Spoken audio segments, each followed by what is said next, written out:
Let's go. Windbloom Festival.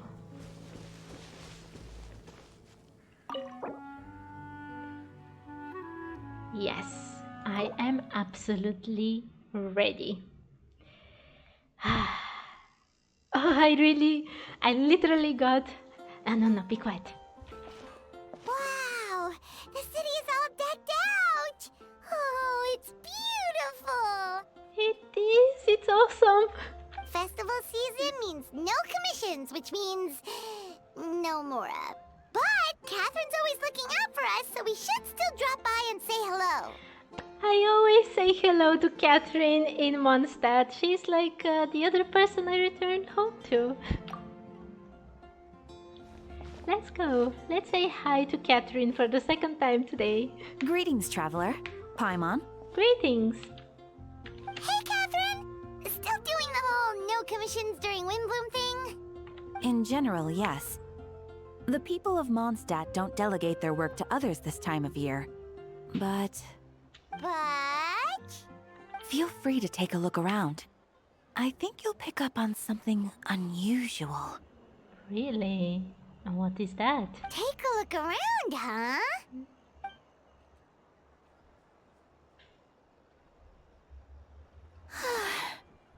It's finally Windbloom. And here I am ruining everything. Uh-huh. You're a bit tired. No big deal. Give it some time. How about doing something fun tonight? We could take a stroll or go stargazing. Stargazing? Like we'll find a spot. You know people start reserving places on Starsnatch Cliff the moment the sun goes down. Sorry, I'm just not in the mood. I should go. Whoa! Something's off with Beatrice. She would never give up a chance to talk to Quinn. This is weird. Yeah, she's always lovey-dovey with him, even though he's not really into that, I think. Oh, you're leaving? I can walk you home. No, it's okay. Thank you. I just need some time to myself. Besides, there's still something I need to do. Okay, that sounded a bit suspicious. The truth is, Quinn, not long ago, You... What is it? Is there something wrong? Never mind. It's nothing.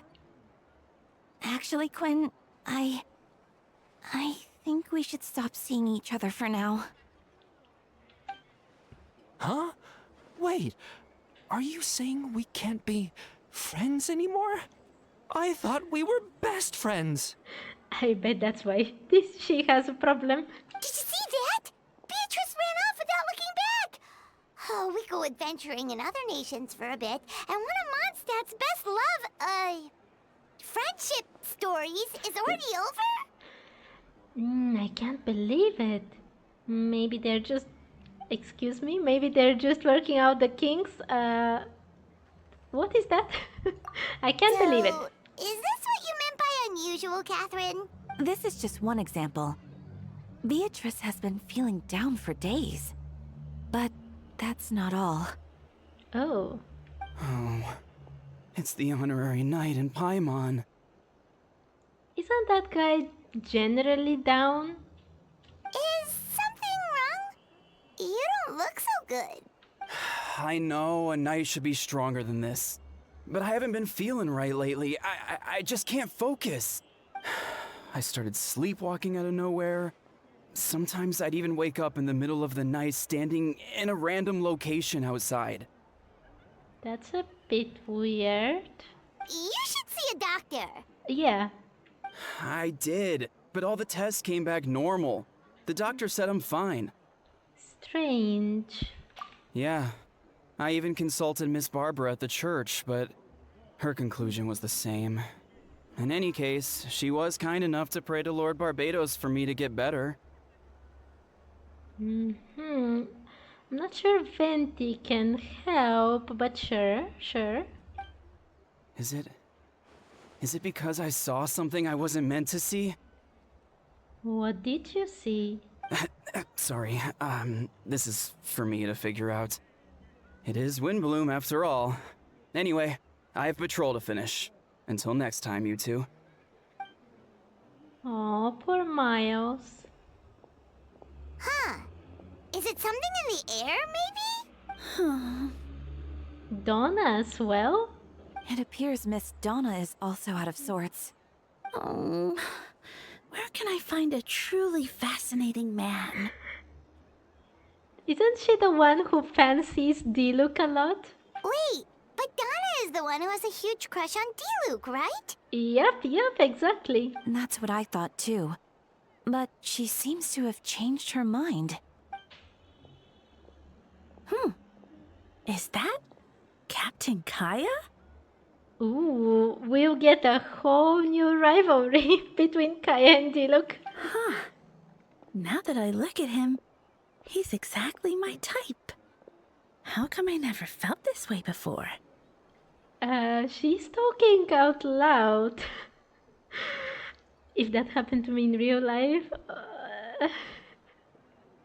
I wouldn't be here now. Let's just say that's all. I'm flattered, Miss Donna. Although I do wonder whether that was intended for outside ears. I guess we'll be doing a bit of reading today after all. Oh, no. Of course not. I'm sorry, Captain. Just pretend I didn't say anything. And, have a happy Windbloom. Yeah, if that was me, I would have already buried myself in those flower pots over there. I intend to, my dear. Oh god, why are they trying... I will be reading a ton of suspicious things today, and I'm not even doing the bookworm challenge. Let's go. I'm super excited, even so. I intend to, my dear. But first, a question if you don't mind. Why the sudden change of heart? I was under the impression Master Diluc was the object of your affections. Good question, Kaya. So, you knew about that? Well, Master Diluc came into the city not too long ago, but when I saw him, it was like the butterflies just weren't there anymore. If I had to compare it to something, it would be like waking up and realizing you're married to a man you don't love. Okay, I've never experienced this, so I cannot comment on it. I wake up to a man that I love quite a lot. So, yeah, we're happily married. But then I saw you. And it wasn't that something was different about you. I can't really explain it. It was just a feeling. Okay.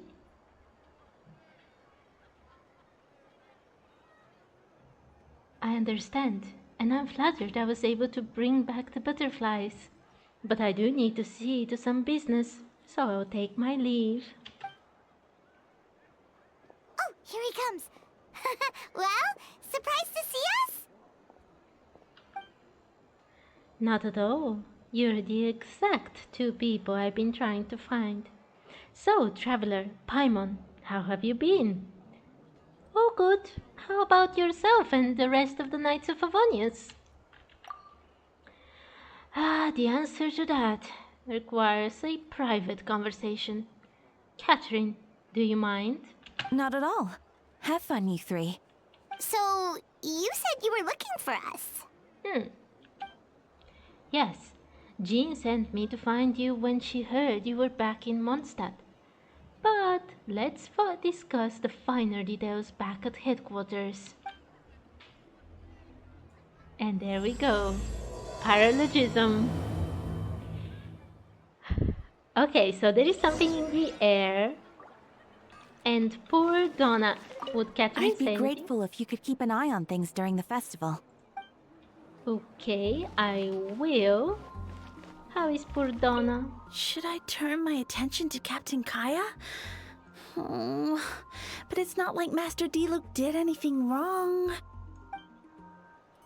Aww. And poor Queen? Oh, Beatrice. What's going on with her? Who knows? Is that Miles? Don't worry. I'll find a way and work things out. I bet that Wagner will be fine. Ooh, so many people seem out of it lately. Really? It's been business as usual for me. Okay, so they do have some extra conversations, although they're not voiced, which is a bit sad. I thought that at least once I will be able to rest my voice while we play, but I guess it's not such a day after all. How are Marjorie and Yuri? It's festival season again. I wonder what this year's Windbloom is going to be. I know. I can't wait to find out. Okay, they seem quite fine. What about Norma and Sarah? Happy Windbloom. What can I get for you? Let's see. Okay, they don't sound particularly down. Is there someone else around here that we can talk to? Maybe find some like hidden lore? No, not really. Ah, it's so pretty though. Absolutely amazing. They've done an amazing job decorating. Oh, wow. I love it. I mean, Mondstadt looks absolutely awesome even without the decorations, but it does get this festive feeling. Let's see how Kaya is doing. Yula. Ah, Kaya. You found them. Yep. Yep, I managed to track them down. Good. With what's about to happen, it's great to have you in town. Whoa, headquarters are packed! What's going on? Honorary Knight Paimon. Oh, it's an honor to meet you. I believe introductions are in order? Allow me. You have Note, Captain of the Second Company. Skyron. If it's German, it should be Skyron, right? Skyron, Captain of the Third Company. Eula, Captain of the Fourth Company.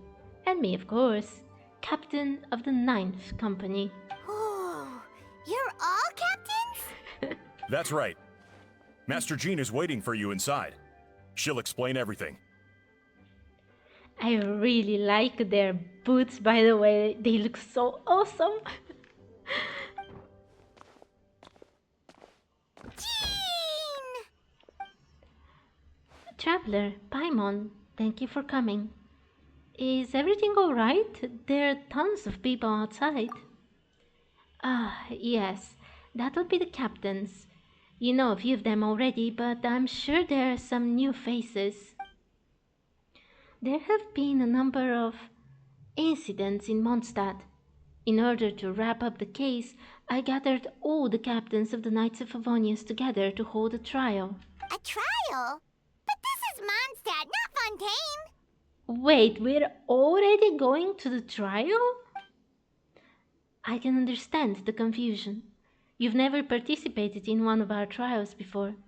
In truth, we haven't had to conduct one in quite some time.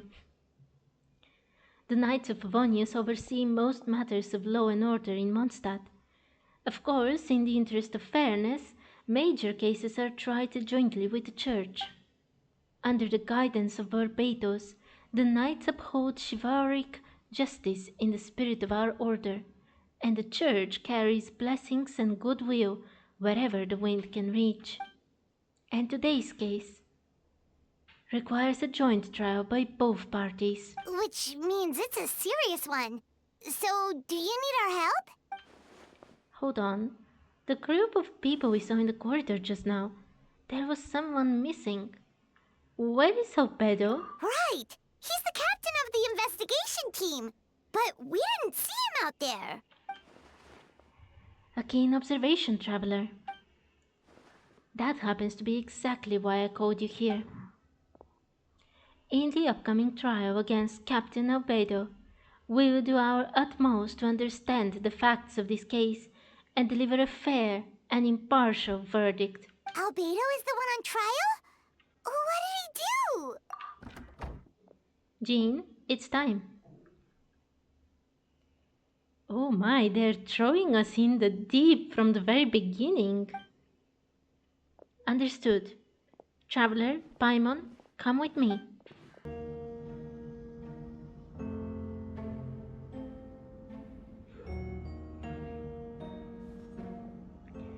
Please, sit wherever you like. I only ask that you remain calm, no matter what you hear. I need to head over there. Don't worry, the trial will be fair. Oh, it's like the air has electrified, that's how I feel. Now that everyone is gathered, let us begin. With Grandmaster Varka away from Mondstadt for the time being, I, Jean Gwynholder, will oversee today's proceedings. Mr. Dahlia, Deacon of the Church of Favonius, will serve as assessor. As representatives of our respective organizations, we will ensure a just verdict in this case. Oh, that's a new face. Deacon of the church. Does that mean he works with Barbara and Rosaria? Probably. The defendant in today's case is the captain of the investigation team, Albedo. Albedo, what did you do? Certain aspects of this case are classified, and it remains uncertain whether the alleged victims are citizens of Mondstadt. As such, this trial is not open to the public. The identities of the victims are still unknown? Strange. If guilt is established in this case, all facts will be made public after the final verdict is delivered. Now, the captain of the logistics company, Miss Herta, will present the charges. The court appoints Mr. Kaya to speak on Mr. Albedo's behalf. Are both parties ready to proceed? Yes. Ready to proceed. Oh, it's very, very serious. Miss Herta, the floor is yours. Prior to this trial, the Knights of Favonius, in conjunction with the Church, launched an investigation into Mr. Albedo for suspected murder and unlawful disposal of human remains. Murder? Oh, I wish they didn't say this in the trailer. This would have been a huge thing. A witness stated that, 11 days ago, in the middle of the night, she saw the defendant southeast of the city gates, dragging a large object she later identified as a human body. Who was that witness? No. There's no way! We now call that witness to the stand. Beatrice, please tell us what you saw. Uh-huh. Okay, maybe that's why she was down. What is she? Are they all in some kind of... Are they experiencing some kind of illusions? Like the things we saw in Inazuma during the event there? Beatrice, so is that why what she was trying to tell Queen earlier? Well, I was out late that night on business, and when I came back, I saw someone in the moonlight that looked like Mr. Albedo. He was dragging a huge bag of some kind. See, the traveler should know that doppelgangers can exist by now. She saw them in Inazuma. She should know that this evidence is not as damning as you would expect. I thought it was strange, so I followed him. Then, there was a sudden flash of golden light. The bag opened, and inside there was a body! Mr. Albedo's vision allows him to manipulate the ground with ease. So he buried it, and then removed any traces on the ground.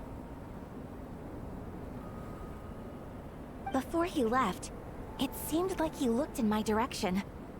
Maybe it was just my imagination, but I was terrified, thinking he might kill me too. Luckily, he didn't see me. He had the star on his neck, right? I have not played the earlier events in game, but I'm pretty sure that's how you differentiate him and the other Albedo, right?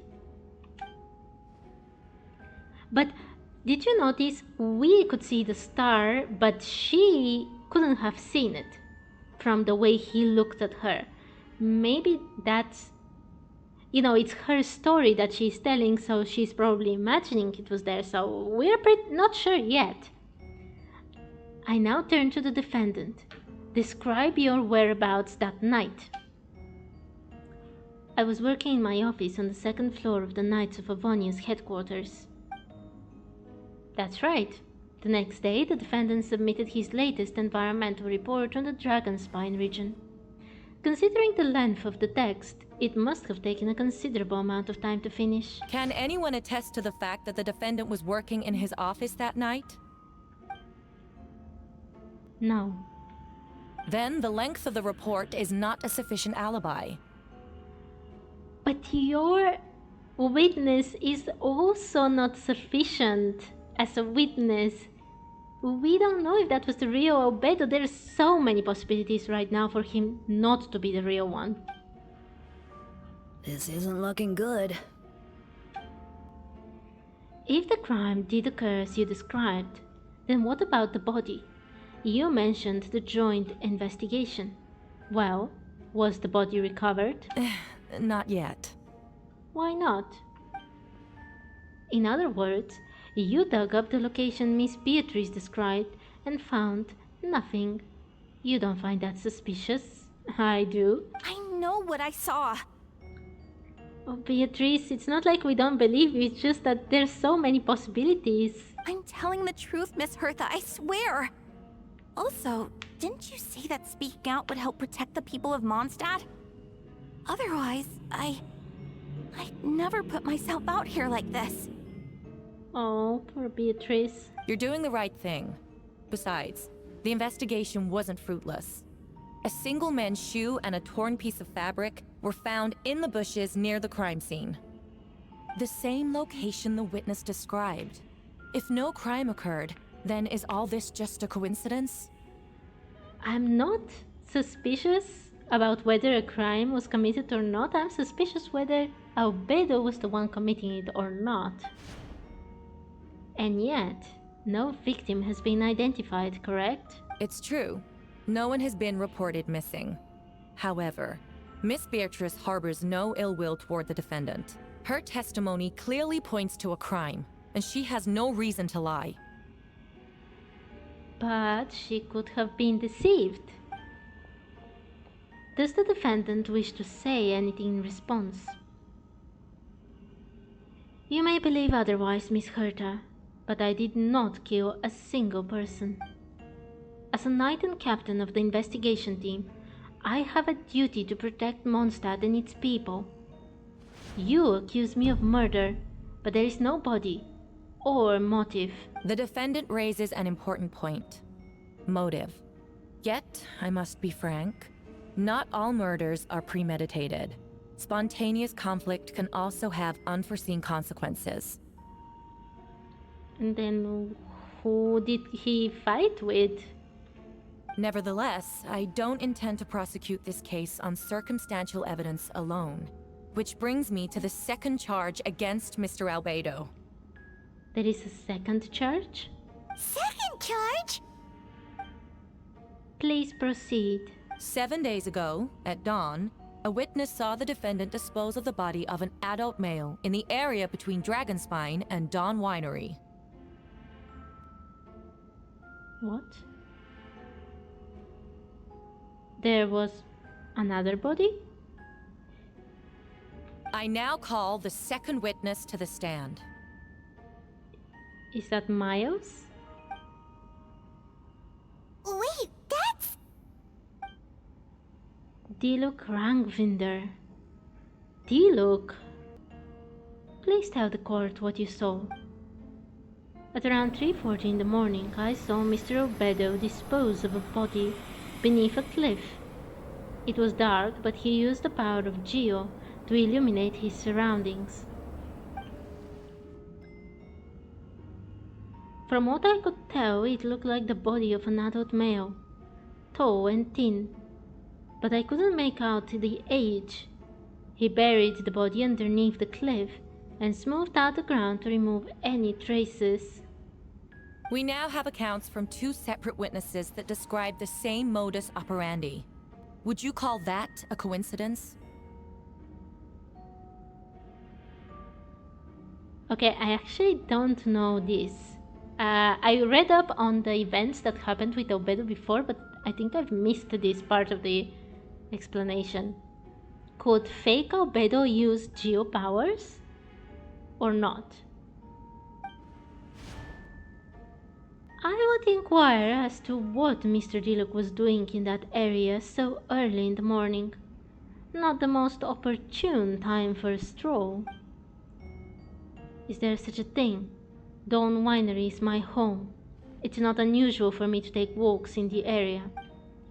I just happen to be in the right place at the right time. That's all. Master Diluc is a well-respected figure in Mondstadt. I see no reason for him to frame Mr. Albedo. Yet, the question remains, where are the bodies? Before you suggest a lack of evidence, Mr. Kaya, you should know. After the defendant left that morning, the witness found this where the body was buried.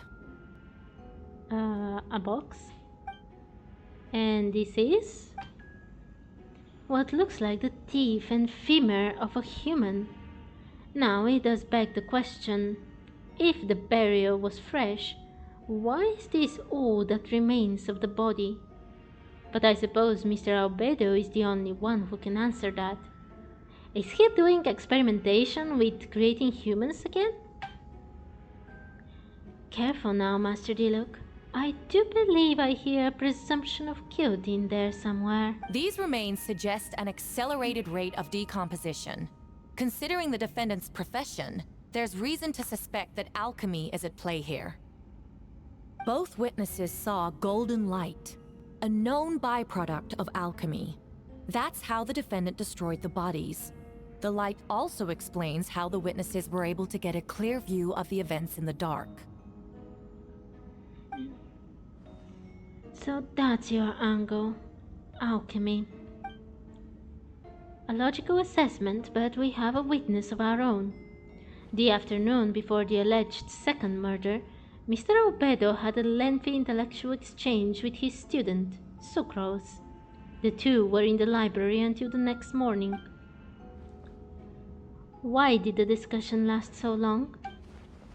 Miss Sucrose was presenting the results of her research. She noticed some flaws in the data and insisted on reviewing her calculations until the next morning, with Mr. Albedo present. That's right, we were in the library together. You're certain Mr. Albedo was present the whole time? She was discussing with him how... That's a stupid question. Yes, and I know Mr. Albedo would never hurt someone. He could never be that cruel. Nevertheless, the other witnesses have no reason to lie. Tell me, Miss Sucrose, that meeting in the library, were you awake the whole time? Sounds like a considerable duration to go without sleep. Is she underestimating Sucrose? Sucrose is like... I bet that she wouldn't go to sleep even if she was almost out of, life force at some point. Oh, she did. I do hope you can be truthful with us. It concerns the safety of countless Mondstadt citizens. A crime like this cannot go unpunished.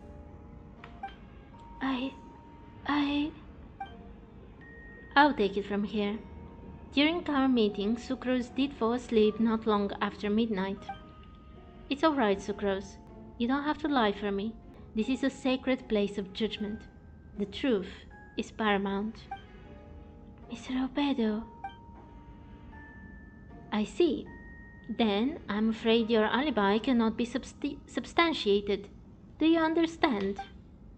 Yes, I know claiming innocence without proof isn't enough. But the prosecution's argument has its own holes. There has been no mention of a motive, or what exact method could reduce a human body to those remains. No conclusive evidence of guilt. But the witness accounts do match to an extent that can't be dismissed. This is a tricky one. Allow me to submit another piece of evidence. The investigators intercepted one of Mr. Albedo's correspondences. I will now read the pertinent parts to the court. Oh, they've done a thorough job. A correspondence. Oh no, that envelope does look like it belongs to Mr. Albedo. I have never abandoned the subject of human research. In fact, delving deeper into Dragonspine has led me to realize that the concept of life could be further expanded and transformed into that of birth. The mystery of human birth is often linked to death. As such, death is the most suitable material for the creation of new life. To that end, we must engage in a process of putrefaction and refinement. Well, that does not sound good for Albedo. Putrefaction and refinement. Is that in reference to an alchemical process? The letter continues. Experimental trials have been carried out in the northwestern part of Dragonspine, and the area southeast of Mondstadt's main gate. The data is as expected.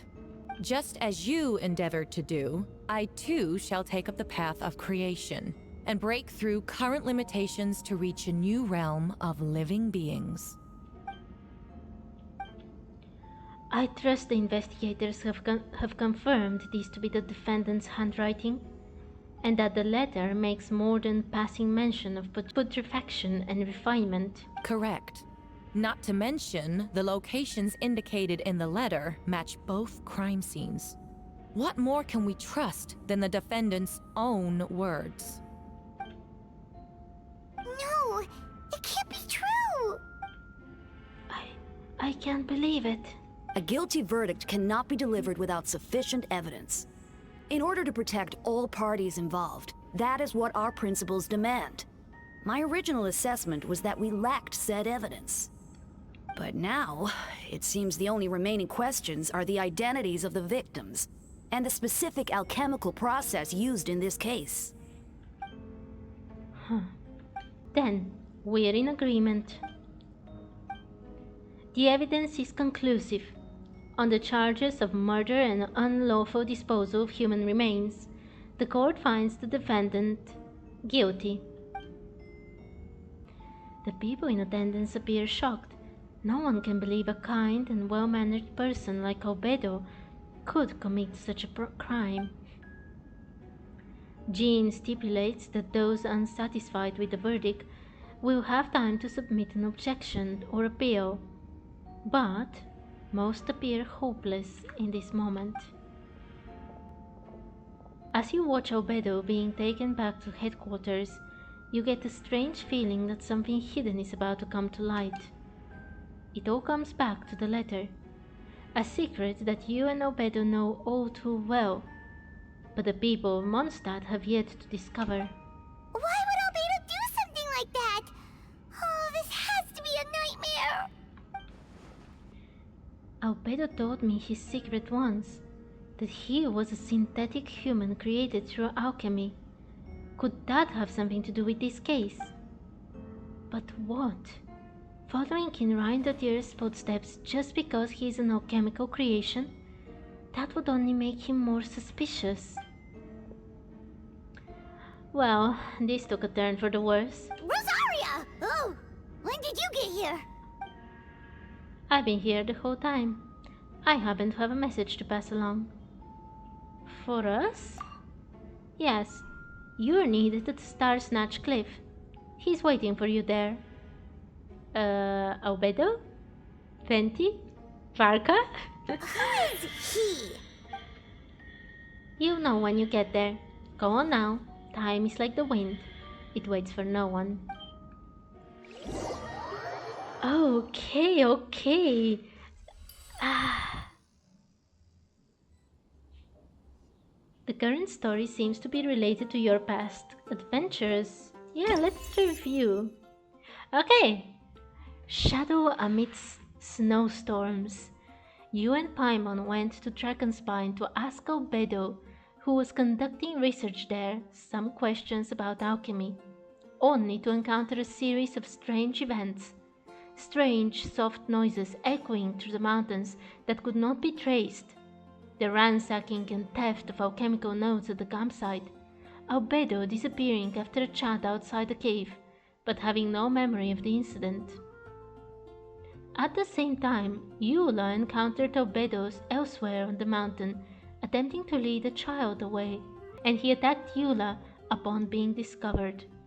You were able to confirm the presence of a mysterious figure impersonating Albedo. A running battle ensued, ambushing and being ambushed, hunting and being hunted. In the end, Albedo eliminated the giant mutant wobbleflower posing as him.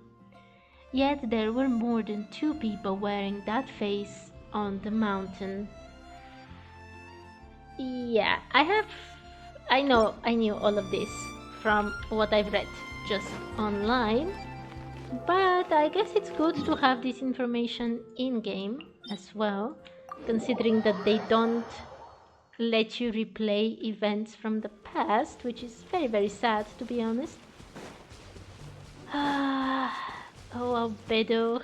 Which Albedo is really at fault here? The quest is just so interesting. It literally just grabs you from the start. It grabs your attention, and I've been waiting for a quest like this. Yes, it's Venti. You can see it.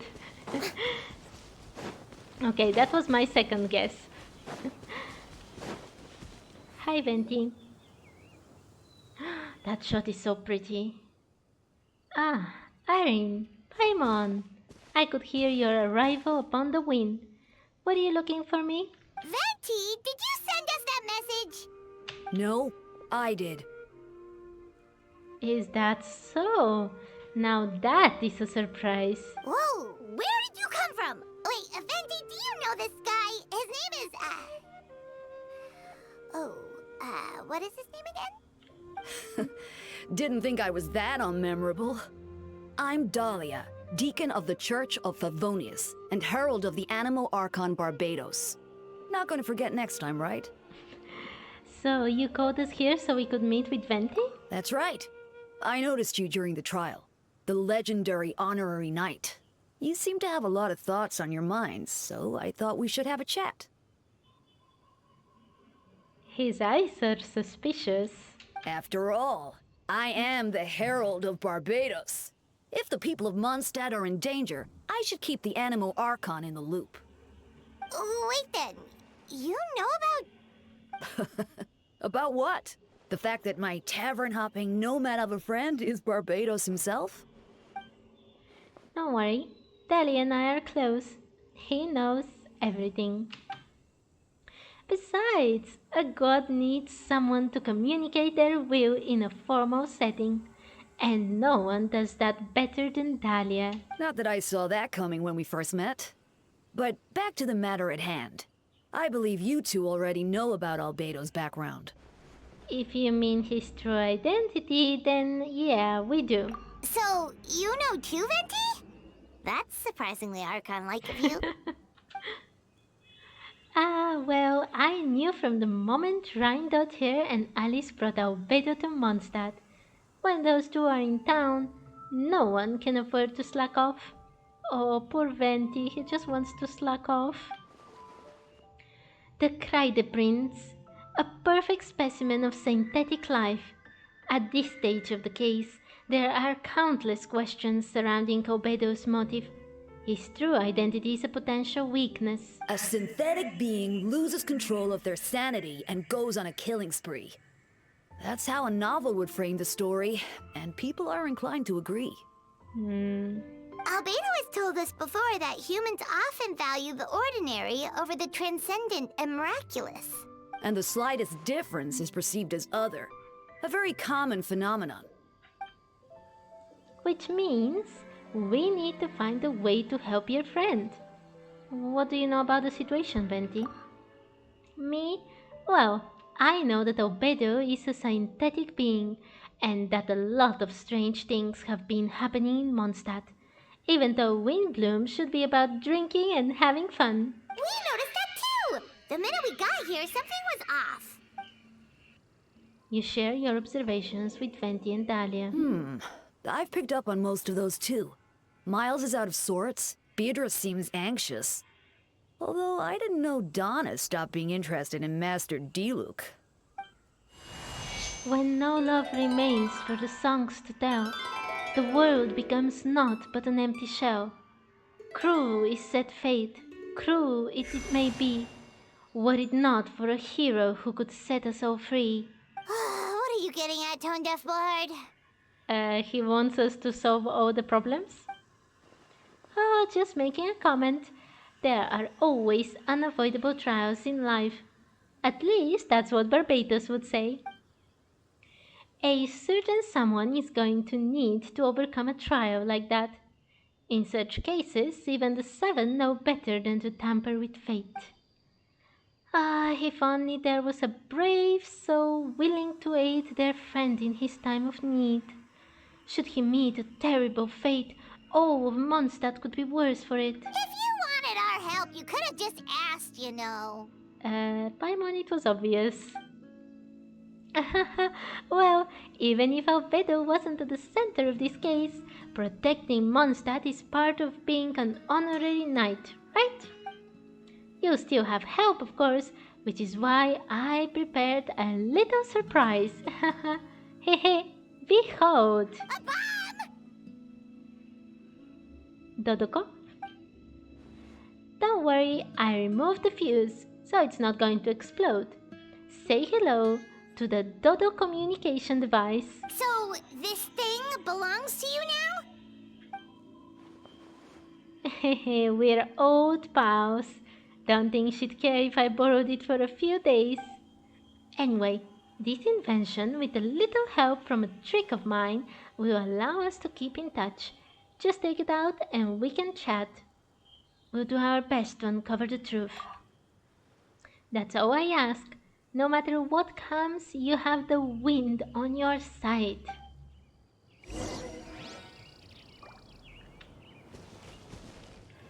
Okay, what else would they say? I suppose we're old pals too at this point.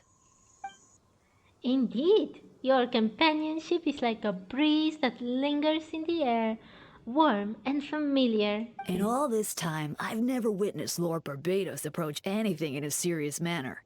Perhaps this time, I'm in for something special.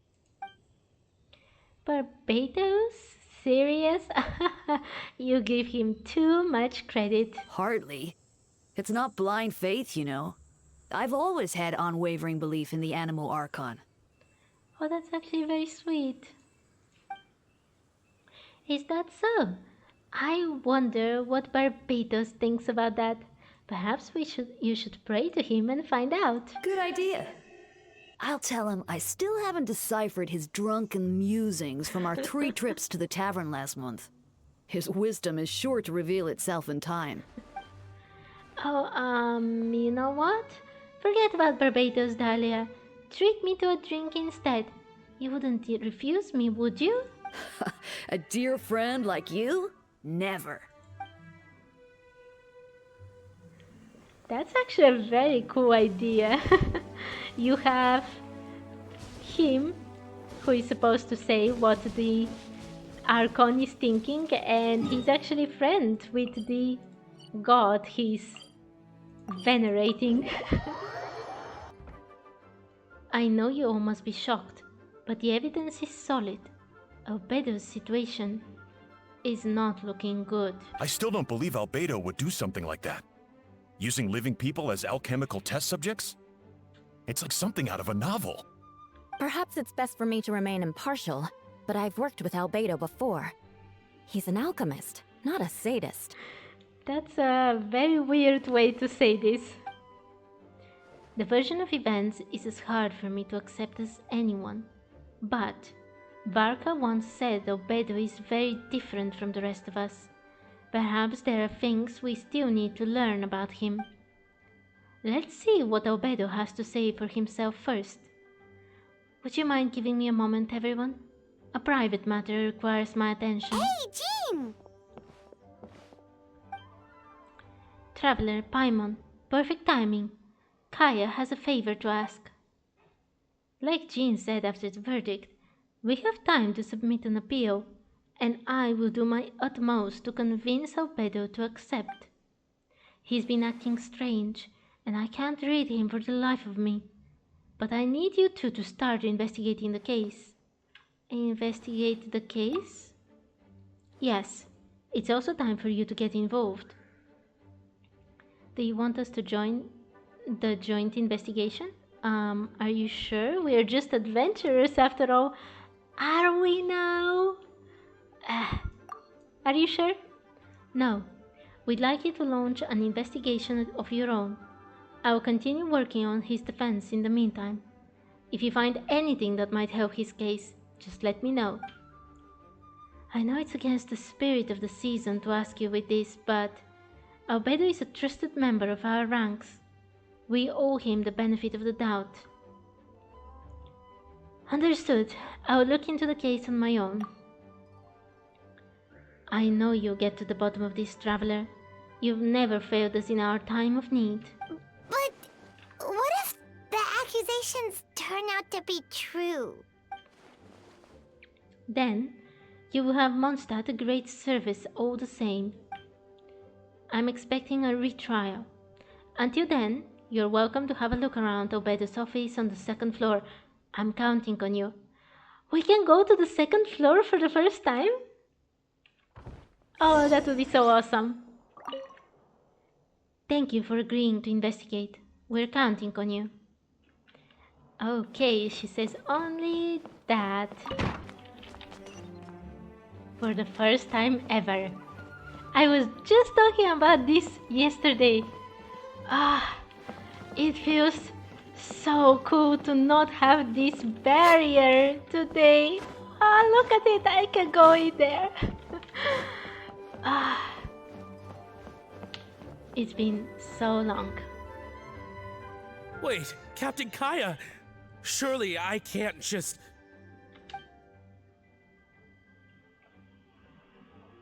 These two are here on Jean's orders. She asked them to investigate Albedo's office. Oh, in that case, head on in.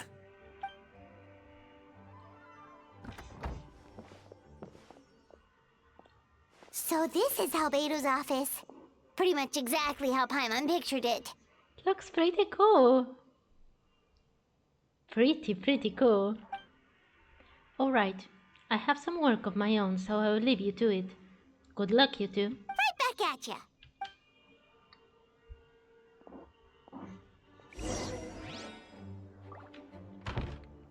Okay. Oh, that picture is so pretty with the frame. Everything here is very cool. What is that? Wait, I can investigate it? Or is it the one thing? Yeah, I guess it's the one thing. Alright, let's see what we can find. There is a stack of books on the desk, mostly relating to alchemy, environmental science, and life science. Some of the pages have been marked with alchemical symbols, and others have S-shaped or triangular symbols drawn on them. Any potential meaning is unclear. Wow, these books are so fancy! Albedo must have gone to great lengths to get them. Oh, this is such a cool book. I want it for my diaries. Investigate underneath the book. After moving the book, the desk looks almost empty. Okay, I was baited. Your hand slipped while moving the book, causing the hardcover book to strike the desk. The resulting noise is a bit unusual. It's subtle, but to an experienced adventurer, it sounds too hollow, almost like there is a compartment within the desk. Wait, it looks like there's a hidden compartment under the desk. That's such a cool shot. There does appear to be a compartment added to one side of the desk. It was very well hidden. The lock mechanism is complex and seems to involve elemental power in some way. Perhaps you could try using the power of Geo. The hidden compartment opens. Inside lies a piece of paper with more information.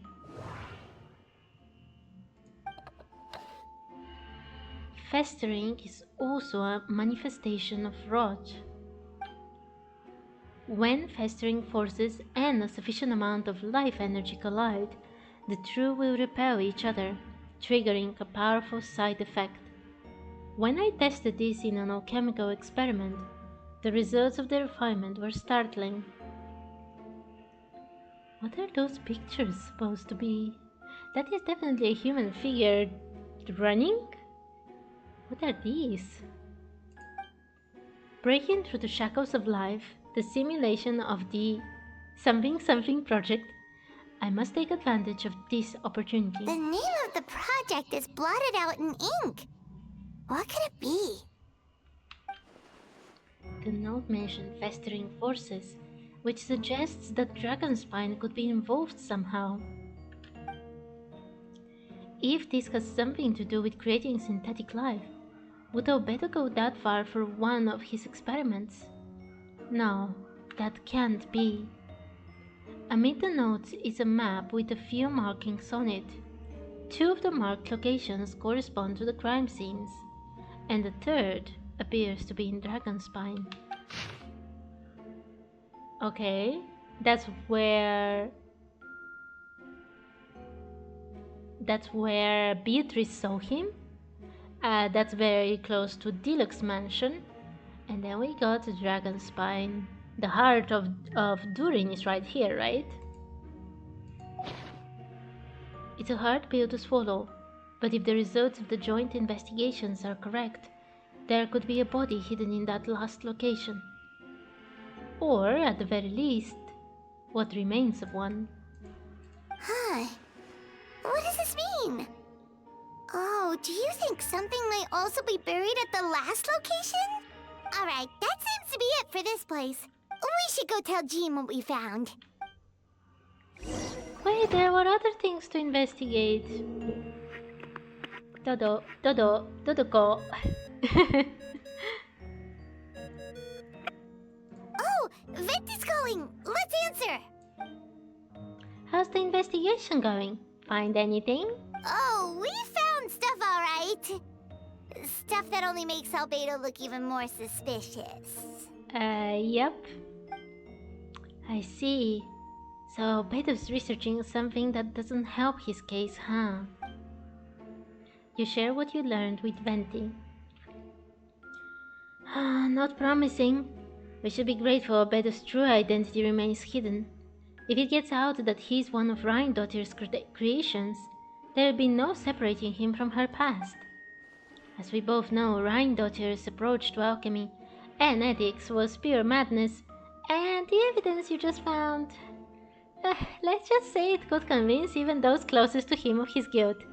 Perhaps even you. I don't think the handwriting was faked, and the notes also sounded like him. Then it comes down to trust. Do you trust Albedo?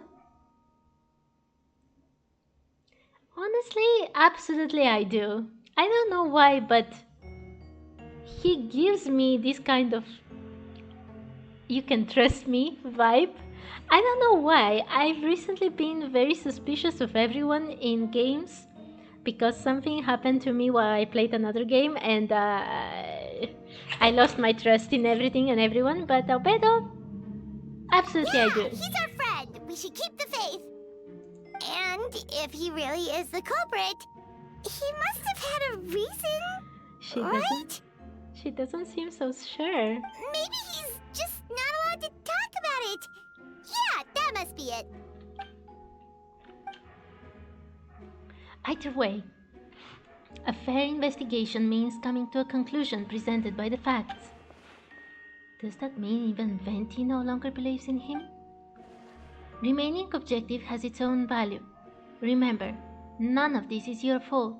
Just report back with an honest assessment of the facts. Yeah. Well, let's go find Jean and tell her what we learned. Shouldn't we? He Wait, listened to us. Miles, what's he doing here? He eavesdropped. Oh, sorry. I heard voices and wasn't sure if I should check who was inside. It's okay. We're here on Jean's orders. Ah, I see. I'll, leave you to it then. Miles, what were you doing when you were sleepwalking? Mind telling us? Hold on. You didn't hear what we were saying, did you? Oh, not really. Nothing that made sense anyway. I don't believe you, Miles. Well, do us a favor and just forget anything you might have heard, okay? Oh, sure. You got it. Oh, Miles, you're going to betray us one way or another, and also you're very suspicious right now. That map we found in the hidden compartment seems important. We should check out the marked locations. Is there anything else we can investigate? Oh, we can sit in his spot. Alright, let's see what we can find. I can't... okay. Oh. A lockbox sits on the desk. The latch bears signs of wear, suggesting the importance of whatever lies within. The box likely remained locked most of the time, but now the lid remains wide open, as if the owner was forced to leave in a hurry and didn't have time to lock it. Perhaps the letter intercepted by the investigators was once stored here. The remaining contents shouldn't hold much weight as conclusive evidence, but you still get a strange feeling after reviewing them. In elegant penmanship, the letter reads, "In addition, I do happen to have some information on the subject of our last discussion. The materials and arcane formation required for human transmutation. The formations in these records likely originate from the Canarian art of Chemia, but relevant documentation has not been well maintained over time, so I cannot guarantee there are no errors or omissions. As thanks for your past assistance, I've enclosed the records with this letter. But that does not mean I support your pursuit of this research. Ethics aside, I'm not convinced it's even possible to create a human whose existence is identical to our own. The idea that the dynamic of creator and creation could exist within the same species is cause for concern. Even with a talent like yours, I must urge you to proceed with caution." The signature belongs to an unfamiliar name, one that also appears on an alchemy book nearby. You skim the preface and learn that the author is an old and accomplished alchemist. The person is likely a friend from Albedo's academic circle, someone who owed Albedo a favor, but also urged him to refrain from conducting dangerous research. Human transmutation? Is Albedo seriously looking into that? Ooh, Paimon doesn't want to think about that. It doesn't look good, but this letter can't directly prove that Albedo did anything. Besides, a technique like that must be too dangerous to share with the public, right? That's why it wasn't brought up during the trial.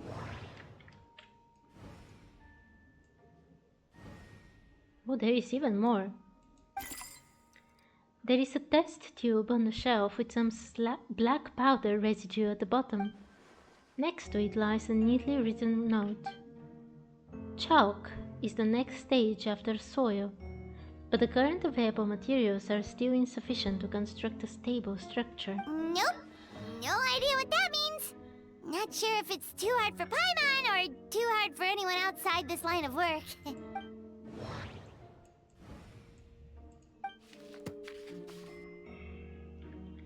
Albedo's notes lie on the table. They resemble the ones you've seen before, but the contents are different this time. As always, the penmanship is impeccable. careful, and neat with a certain elegance in its uniformity, much like the man himself. One of the notes reads, "Putrefaction should be regarded as a counter-simulation to the process of life, like a highly efficient and destructive spell of rot. Upon use, the target will decay with an extremely short period of time, turning into dust that is nearly invisible to the naked eye before dissipating into the air." That does not sound good for him either. Okay, we have investigated everything. Okay, everything here suggests that he is the culprit, but paralogism means that things are not as you expect. Are you kidding me? Now there is a third floor with another...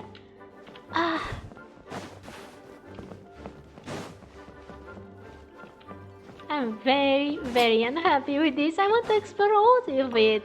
Since you have Master Jean's permission, you're free to investigate the office anytime. Very nice of you. Okay. Dragon Spine, by the way, is beautiful. And the music is absolutely great. We should be getting close. Oh, look over there! Something seems off. Although everything is covered in snow, as a seasoned adventurer, you notice a spot on the ground that looks quite different from its surroundings. You remove the snow and find a sizable hole underneath, large enough to fit a human body. But the hole is completely empty, and the surrounding markings make it look like something was dug up. Did an animal do this? Or some monster? Weird. There's a hole, but no body. The prosecution's argument is that Albedo used alchemy to destroy the bodies, but this location is different from the other two. Why not fill the hole, or smooth out the ground like the other places? Did something come out of it? If one person did all of this, why not remove the traces like the others? And if Albedo isn't the one responsible, why was this location marked in his notes? Maybe he was investigating something. You return to the Knights of Favonius, doubts swirling in your mind. Okay.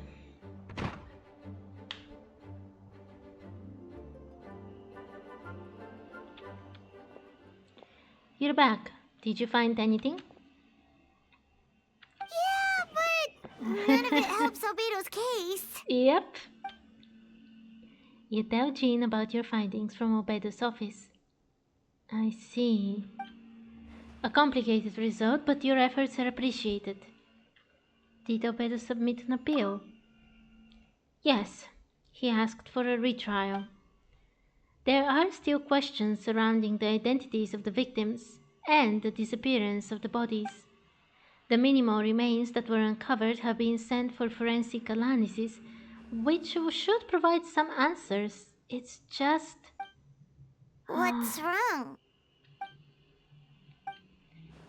If the victims turn out to be Mondstadt citizens, the situation becomes all the more serious. The second trial would likely have to be open to the public, and I doubt public sentiment will be in Albedo's favor. Yeah, not when the charges are so serious.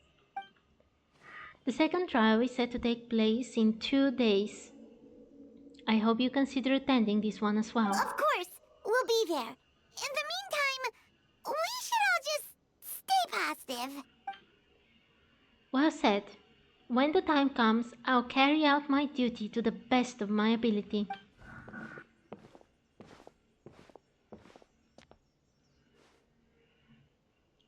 Miles again. He is super suspicious. Going everywhere saying that he's sleepwalking. Miles. Is that the real Miles? We should meet up with Jean. It's about time for the second trial. Hello, Jean. Ah, you too. Let me know if you're ready and we'll head out. Ready. Alright, follow me.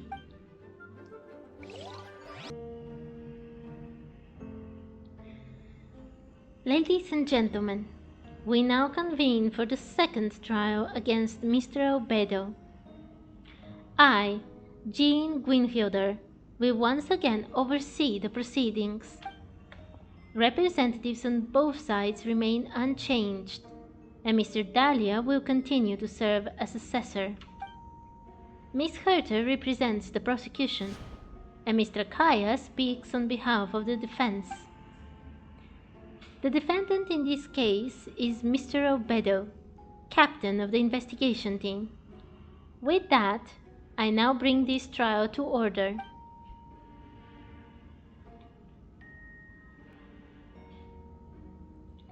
Miss Herta, have the investigators made any new discoveries? Yes. We sent the teeth and the femur bone found at the scene to the church's medical office, and were able to conclude that these are, in fact, human remains. In addition, the investigators were able to identify several Mondstadt citizens who appear to have been missing for quite some time. Who? Forensic analysis of the remains allowed us to pinpoint the age and gender of the deceased. Interestingly, one of the missing individuals matches that profile to a T. The medical office couldn't spare the personnel, so Miss Rosaria is here to present the results to the court. Handsome man, male, 46 years old. Marital status, single. Occupation, hunter. Consistent with the conclusion in the last trial, his disappearance went unreported, likely due to his lack of relatives. In addition, medical records show that he sustained a mechanism-related injury to his leg 3 years ago. The damage on the femur bone Mr. Diluk found is consistent with such an injury. Therefore, we can conclude that one of the victims in this case is Hanselman. A specialized technique was likely used to accelerate the rate of decomposition. Is it reasonable to assume this technique to be alchemical in nature? Alchemical or magical, both are possible. Thank you for your testimony. The identity of one of the victims is now confirmed. But what about the defendant's motive? Considering what he wrote in the letter, we can deduce that the defendant needed subjects for an alchemy experiment. Who better than individuals whose disappearance would go unnoticed? In other words, he sacrificed the good people of Mondstadt for his own gain. A truly vile act. In addition, another witness has agreed to testify. Miss Donna, if you would. Donna as well. So all the people who looked strange want to testify or appear around the Knights of Favonius in a very suspicious manner. Another one, huh? Wait, Donna from the flower shop? I'm sorry it took so long for me to come forward, but the night Master Diluk saw Mr. Albedo, I was there too.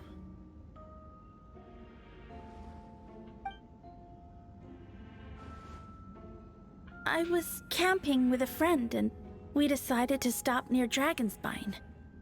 I couldn't really get comfortable that night, so around dawn, I decided to go for a walk. And that's when I saw Master Diluk. I thought it might be nice to, chat. So I headed in his direction and then I saw it. Someone at the bottom of the cliff was getting rid of a body. I was terrified the person might see me. Even after I fled, I couldn't shake that fear. And I started to wish I never had a crush on Master Diluk in the first place. Oh, so that's why. If I hadn't wanted to talk to him, I would never have been in that situation. Well, I didn't want to come forward because I was scared.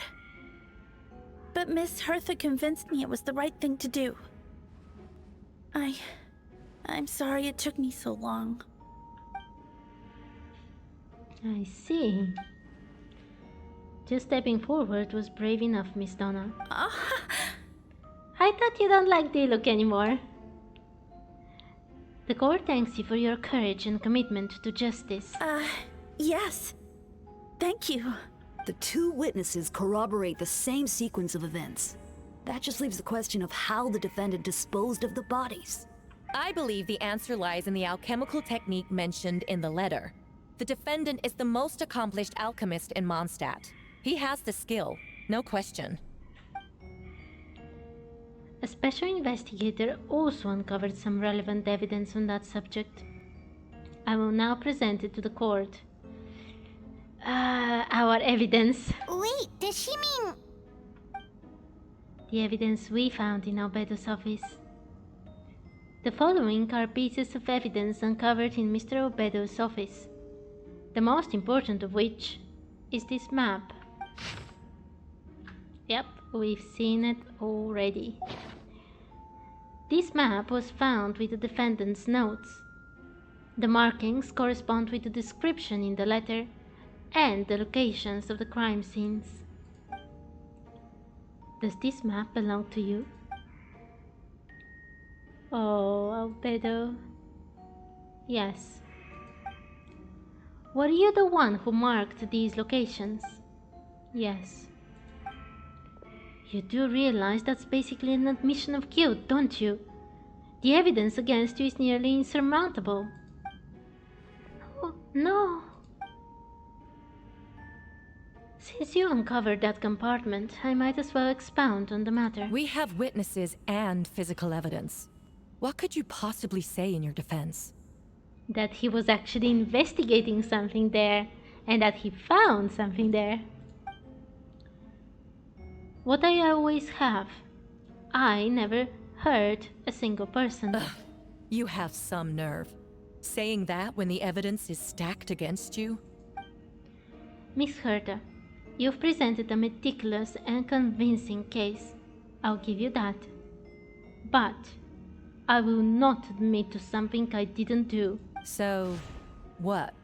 You're just going to bombard the court with excuses? That's a rather dismissive way to refer to an innocent man speaking in his own defense. Besides, I'm not making excuses. I'm exercising patience. That won't make the charges against you disappear, Mr. Albedo. Perhaps not, but patience comes with its own reward. It's easy for things to remain buried in snow until someone comes along and brushes it away. Albedo seems serious but unfazed.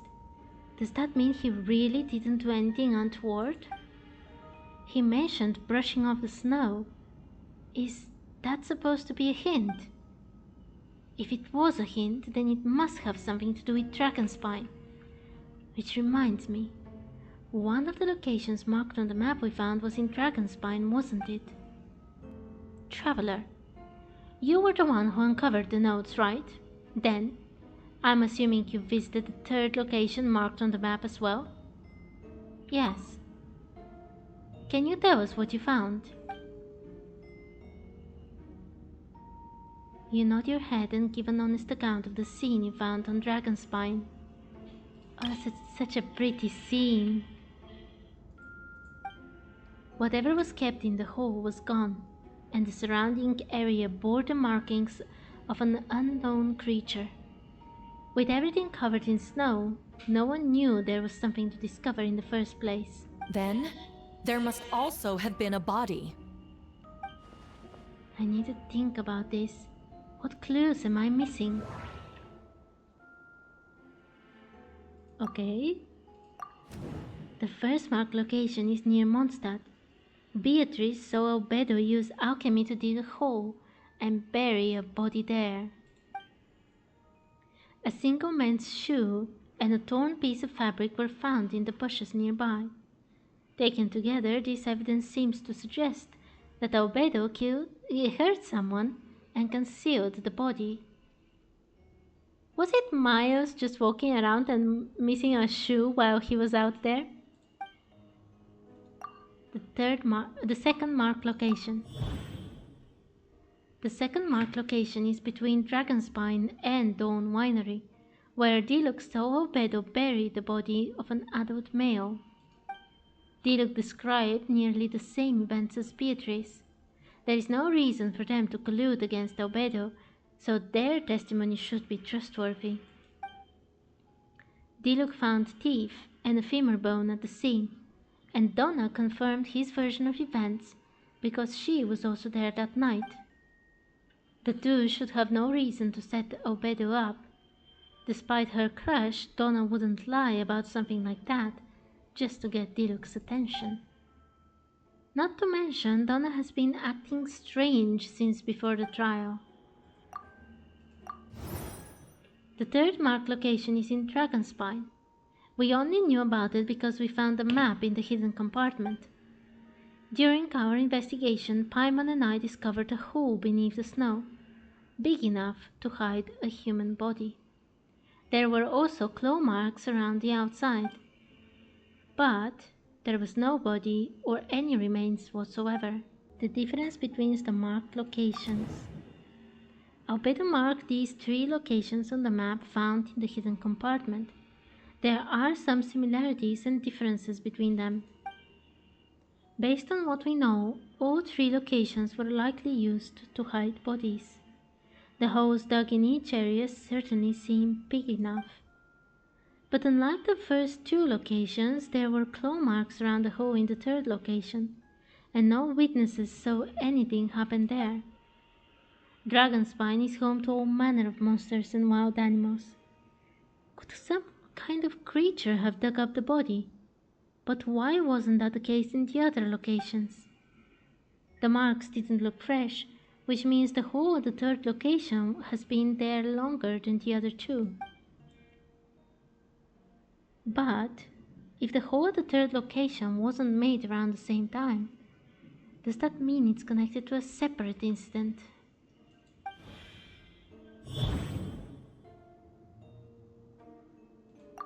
Dragonspine's ecosystem. Dragonspine has a frigid climate and is covered in snow all year round. Even so, it's home to various monsters and creatures that can withstand the cold. Deep within the mountain lies the remains of an even more mysterious creature, Durin. Although the dragon has been dead for a long time, he still possesses a peculiar life energy. Now that I think about it, a lot of strange things have happened on Dragonspine. Most people know Albedo as an alchemist and the captain of the investigation team, but in truth he is the Cryden Prince, a synthetic human created by one of the 5 sinners, called Rhindaughter. Albedo is steadfast, intelligent, and treats everyone with kindness and respect. I think most people would agree with that assessment. He's also a calculated thinker. It's fair to say that if he did commit a crime, it would likely be well concealed. Up until now, Albedo has never displayed any ill will toward humanity, and he also still seems like his normal self. As his friend, I shouldn't reveal the truth about his identity. That would only make things worse for him.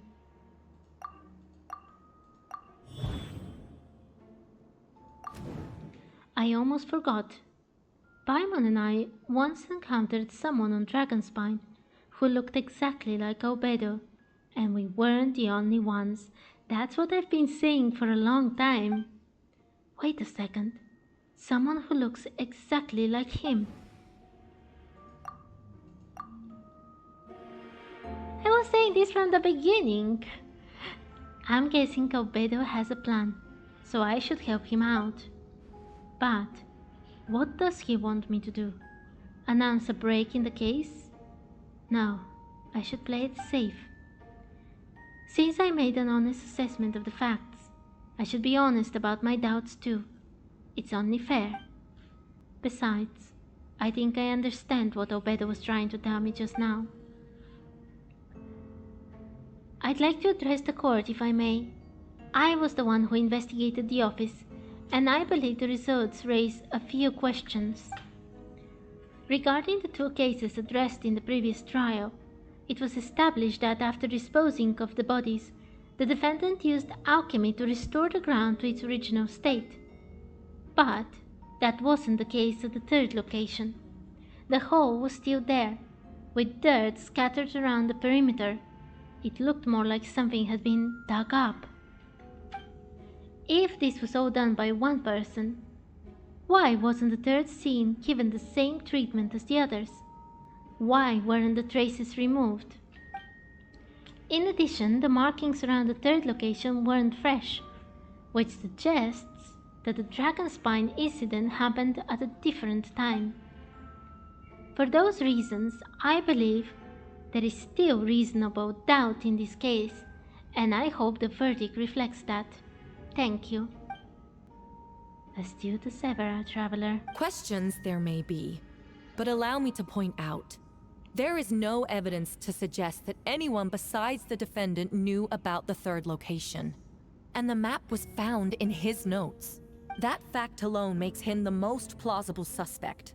Unless Mr. Albedo suddenly plans to deny that the map belongs to him. Allow me to respond to the traveler's point. If all I cared about was proving my innocence, I would indeed do as you described, Miss Herta, and deny any connection to that map. But that is not what I intend to do.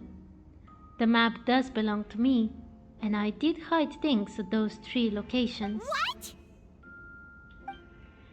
There were indeed bodies at each location, and I did hurt and bury someone in Dragonspine. Ha! So you admit it.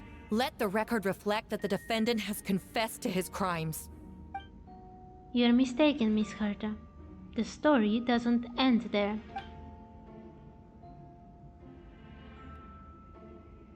Some time ago, I encountered an uninvited guest on Dragonspine. Someone who wanted to take advantage of the deserted nature of the region to eliminate me in secret. His desire to hurt me led to an altercation where I hurt him instead and buried the body on the mountain, the 3rd location marked on the map. Actually, the traveler Amber Bennett and I were with Albedo that day. The Adventurers Guild was holding an event on Dragonspine. After it ended, we all left the area. If the person Albedo is referring to is different from the one we encountered on the mountain, then the altercation must have occurred after we left. This only proves that the defendant is guilty on all counts. Those innocent people, their blood is on your hands. No, you're wrong. You deny it? After admitting to murder for the whole court to hear? You've clearly lost your mind. If you would let me finish, Miss Herta, I could get to the important part. The man who attacked me on Dragonspine was my height, with blonde hair and blue eyes, dressed in clothes nearly identical to mine. So someone who happens to look exactly like you. Exactly like him? So I was right. It does come back to what happened back then. It's one thing to look similar, but for the clothes to be the same? I'm sorry, what kind? It's much easier to make clothes look the same than to look... Donna... What's going on? I don't want to be here anymore. Oh, poor Beatrice. Regardless, the important thing is that you admit to killing someone on Dragonspine. Yes, I hurt someone that day. Someone who looked nearly identical to me. But I never said that someone was a person. I see. Then it appears I need to withdraw my testimony. What? Everyone! I brought her! Who is her? Wait, you... The real Herta? The person who just came in. Isn't that Hertha? What's going on? Who are you? Why do you wear my face? Hello to you too. Oh, that was so... that voice was awesomely delivered. As you can see, this is Herta, the logistics captain of the Knights of Favonius. I see what's going on here. It's all been leading up to this, hasn't it? Your confession. It was all an elaborate stunt to set me up. The real Herta is the other one, right? You want to undermine my credibility? Fine. It doesn't eliminate the mountain of evidence stacked against you. All I want is justice for the people of Mondstadt. Who are you? Order in the court. I've been stationed in Dragonspine all these years, because that is where the subject of my research lies. The dragon, Durin. Several hundred years ago, the dragon of the east, Dvalin, defeated Durin in battle, and with help from Barbatos, sealed his remains on Dragonspine. Durin was created through alchemy, one of the finest specimens of artificial life. As such, death was not a true end for him. His heart still beats and grows more revitalized by the day. My imposter on Dragonspine was a failed specimen, abandoned in Durin's stomach, an unsuccessful iteration of the homunculus project. Homunculus? Are you trying to insinuate that I'm some kind of homunculus? Because it looks to me like the artificial one is standing right there. Some kind of imposter you dragged in from Dragonspine. So this is what I look like when I fly off the handle. You know, they say imitation is the best form of flattery, but your impersonation has overstayed its welcome. Master Jean, what are you waiting for? We've known each other for so long. You recognize the real me, don't you? The two of you look identical, but judging based on demeanor, the new arrival actually seems more like the Herta I know. That means nothing! By that logic, I could just as easily accuse the Albedo in this room of being an imposter! How do we know he isn't the fake one? A cold-blooded killer who replaced the real Albedo long ago! Then, how about something only the real Hertha would know? The longest scar on my body. The knights who fought alongside me that day should remember where it is. I remember. Let's hear your answer. I'd like to hear Miles' answer first. He's the suspicious one? What did I say? Huh? You don't know? Or you don't remember? I heard you've been acting strange these days. Disoriented? Confused? You were closer to me than anyone during that battle. And yet you don't remember a thing. Strange indeed. No, my head. It hurts. The scar is right here. That's a huge scar. Why the nerves? I can't imagine this comes as a surprise. Unless your informant in the Knights of Favonius failed to mention the scar on Herta's left arm. Albedo has done a lot of research into beings like you. If you deny it, then show us your arm. No need to panic. You can just add it now. You excel at changing your appearance, don't you?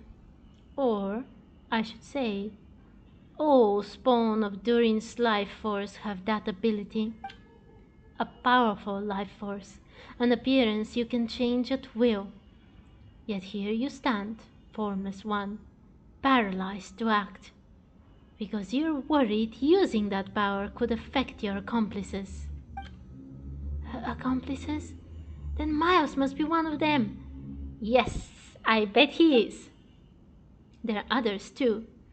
Most of the beings under the influence of Durin's life force have gathered here, and yet their presence is what impedes her from taking action. Once you attempt to transform, all who surround you will be affected by your power. You can't control it, Because in this network of living beings, you serve as the core. Show us your arm. Ugh! Have it your way! What is going to happen? Whoa! Come on, let's go!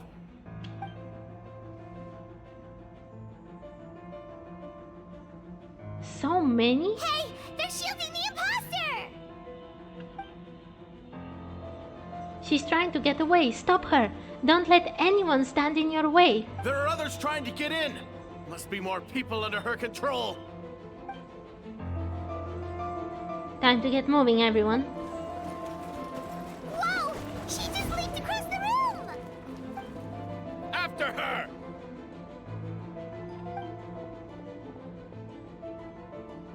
It's time. All units move out. Third company, keep on the imposter's tail. We finally have a chance to talk. But before I explain the events of the past few days, I'd like to make a few things clear. First, I never hurt any of my fellow citizens, and I never used human remains as part of an alchemical experiment. Second, the events of the past few days were all part of a plan. Most of the members of our order were in on it. As for the witnesses, Master Diluc picked up on the situation long before today's proceeding.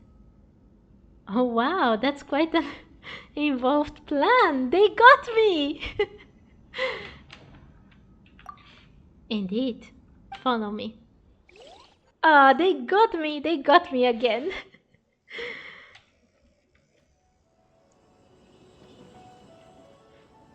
The beast is already attacking. How are there monsters in the city? Ah, this shot is awesome as well. They're all monsters from Dragonspawn. An attack is imminent, but fear not. We've been preparing for this. We've been monitoring the resurgence of Durin's life force. Its festering nature agitated those monsters. We knew it was only a matter of time before they advanced on Mondstadt. And so, we made preparations for an inevitable battle.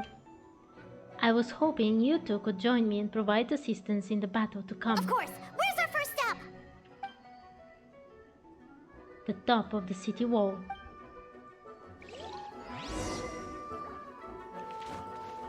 It's already time! God, it's already time! Barbara and Rosario right here! The situation seems worse than I anticipated. I must do my part to help. That doesn't mean you have to fight. Doing what you're good at is more than enough. Oh, Barbara. Ah, we don't have a map? Go to Angels. Ooh, yeah, we're definitely doing all of this. I want to know everything.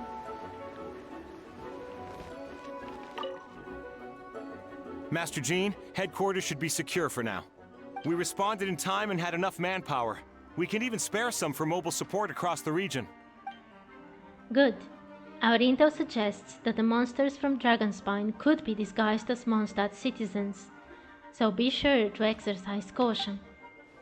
Oh, and my divination revealed that there are also regular people under the influence of some strange power. Not all of them are monsters. Yes, so for those people the aim is to subdue, not harm. Before you attack, make sure to figure out what you're dealing with. Understood.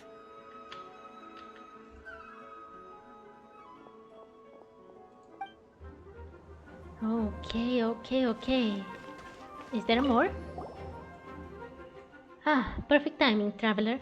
I was hoping you three could form a mobile unit to help respond to the various threats in the area. It's been a while, Traveler. I'm also here to help. Jean and I are going to remain here to monitor the situation. We'll leave the other locations to you. Don't worry, my scry glass doesn't show the slightest chance of failure. Victory will be ours. That is reassuring. Ah, it looks so awesome. Absolutely breathtaking with this dark atmosphere around here. We want to go to City center, residential area, and Angel's Share.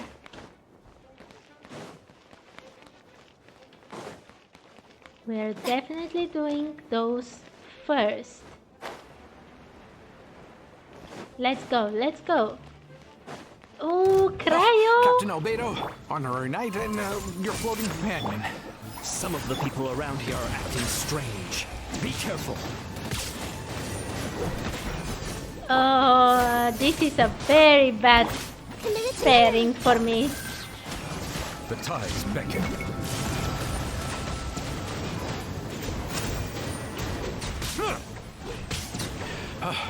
Thanks for the help. I don't think we could have managed that on our own.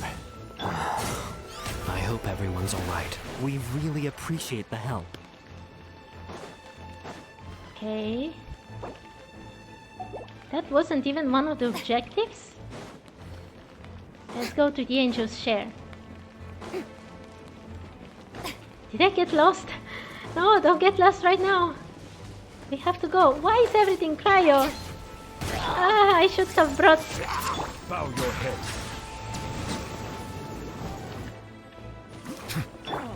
The show begins! Oh, there is one more. Get to work! Silence! There we go. Angel's Share. Let's go there first. I sound like Venti, don't I? Let's save the tavern first. The rest can wait. Ah, Kitty, it's you. Here to take some weight. It's you. Wait, what? It suddenly changed my characters. I'm having a bit of a whiplash here.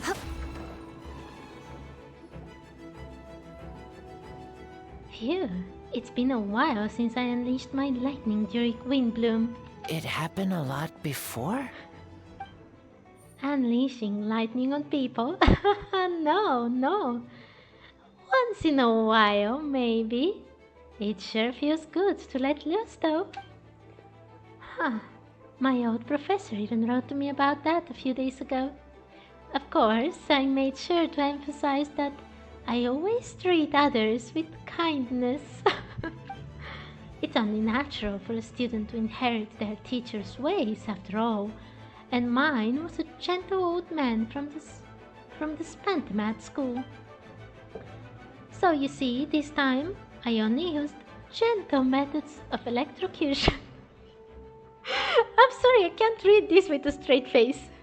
So gentle, even Jean would have no reason to intervene. Huh. Gentle electrocution.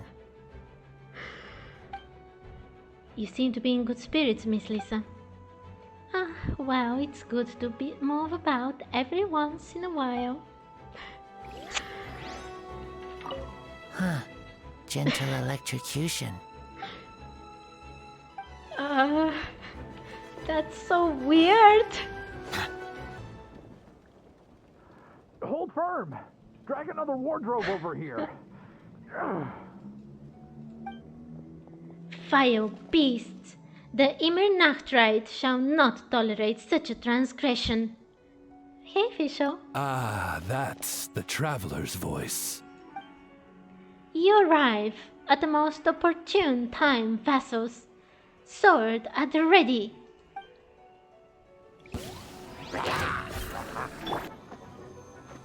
Fear not, the foul monsters have been cast into the void. Mein Fräulein means to say that you should refrain from going out for the time being.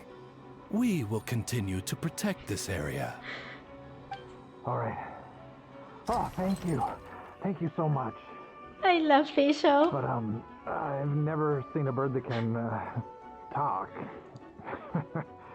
Is that really your problem right now, Mr. Parsley? Ah, no need to worry. I'm Mein Fräulein's humble servant. Please rest assured, I'm not a danger to you. You can trust them. I promise. Oh, no, of course. I didn't mean it that way at all. I just misspoke. No matter. My vassals have unfinished duties, yes? Then go forth and smite these wretched beasts. The princess's blessings shall illuminate your path. Sucrose? Mr. Albedo, traveler. Everything good here?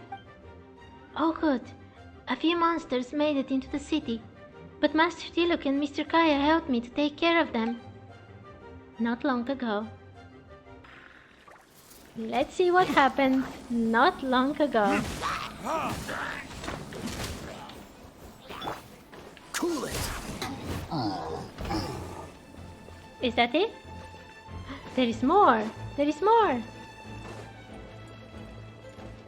Let's go, let's go, let's go! Where are all these monsters coming from? My sword hand is cramping. Wait, I think that's Captain Kaya's voice. Maybe he's coming to help. Just hang in there. Animal test 6308. Fantastic job defending this place, you two. We'll take it from here. Oh, Captain Kaya, Swan is... Is he injured? Hey, I'm fine. It's your leg we should be worried about. They're both injured. Swan, Lawrence, you should both get treated to the church. Don't push yourselves. We'll take care of things here. But, Master Diluc, didn't you leave the Knights of Favonius? What? Are the knights the only ones capable of defending this gate? It's fine. Master Diluc is just altruistic as always. If a civilian is willing to help out, who are we to turn him away? Understood. We're grateful for the support. Yeah, thanks a million. We'll be back soon. I have some spare time right now, so I was planning to make some potions to help the people fighting. A sound plan. Remember to be careful. I know it's unlikely, but if you encounter a situation you can't handle, retreat to somewhere safe. Don't worry about the front line. Understood. Those were all the extra things we could have done. We can now continue with the main part of the battle.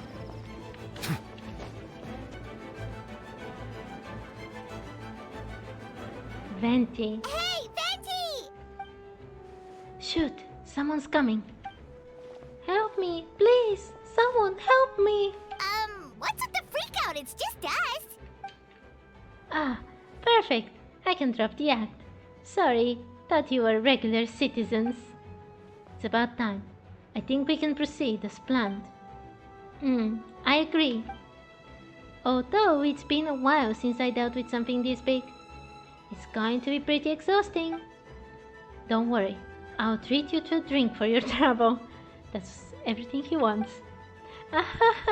Just what I wanted to hear. So, these two know the other's identity then?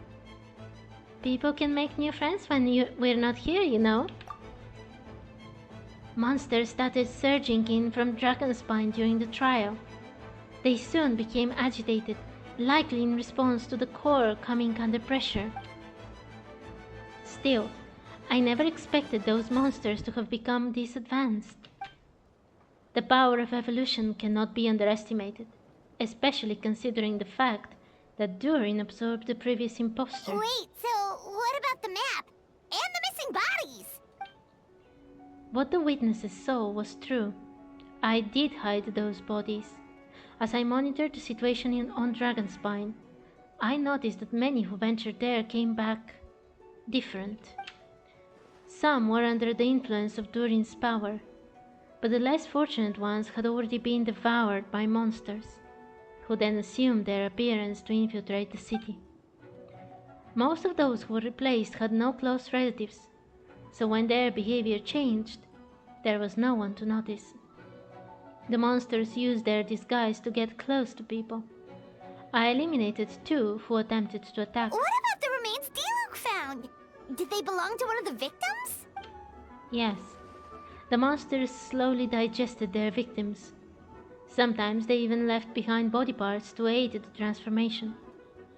All that remained of the first victim was a few strands of hair, and the second, some teeth and bone. The only bodies Albedo destroyed were the monsters' mimic forms. Then he buried whatever remained of the victims to put them to rest. Well, someone had to do it. Besides, I managed to gather some valuable data on the putrefaction of the bodies. After we defeated the doppelganger Wobbleflower on Dragonspine, we promised to tell each other a story, remember?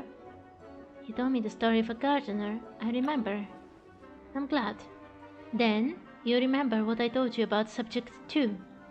In his pursuit to replace Subject 1, he transformed the Wobbleflower into Subject 3.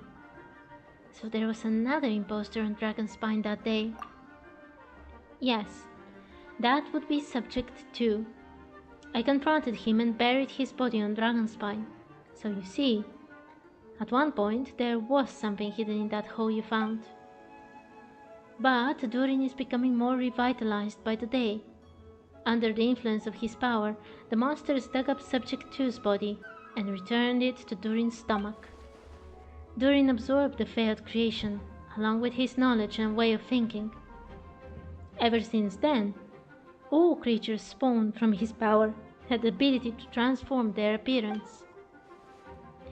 Humans who venture into Dragonspine for too long are also bound to fall under Durin's influence. But those effects don't show themselves right away, and the extent to which a person has been affected is hard to perceive. You saw it for yourself, didn't you? All the people acting strange. Those are the same people who just tried to break into the Knights of Favonia's headquarters. Durin's power remained dormant within them until, finally, it surged to the surface and seized control. That was also our goal. If we could force a situation where the imposter had no choice but to unleash that power, all those under its influence would become violent, and thus we would know who was affected. Wait, so what do? We can't go around hurting innocent people! That's why I'm here. It would make me look bad if I just lazed around after promising to help. We'll use the power of Animo to restrain them for now. That should give the knights the chance to subdue them without harm. A specialized team will deal with them later. Alright, that's the long and short of the situation. It's time to activate that thing, right? Yes, so if there are little secrets other people shouldn't know, my identity for example, keep it to yourself, okay? Alright, this should do it.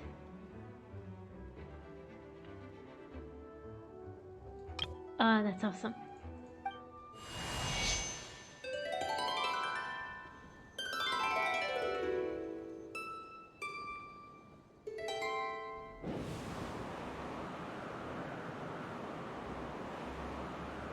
Wind currents? Paimon's never seen this many! There should now be wind currents across the whole city. Everyone, can you hear me? Loud and clear. All units, what's your status? All good. We have enough manpower to provide support. Requesting assistance at the side gate. Heading over now. Whoa! It's long-distance wind communication! How is that even possible? It's all thanks to Lord Barbatos. With this blessing, we will succeed in defending our city. Actually, if you face away from the current and whisper like this, no one can hear you. No wonder you're crouching down there like you have something to hide. You didn't have to broadcast that. Huh? That voice? Venti? Is that you? Oops. You know, just wandering Bart, calling for help. Thank goodness the traveler Paimon and Albedo found me. Got me out of a tough spot, eh? Right. Now that you're okay, we should check on the status of the other areas.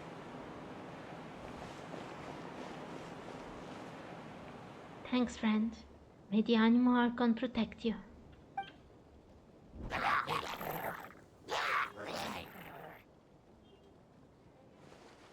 I've got things covered here.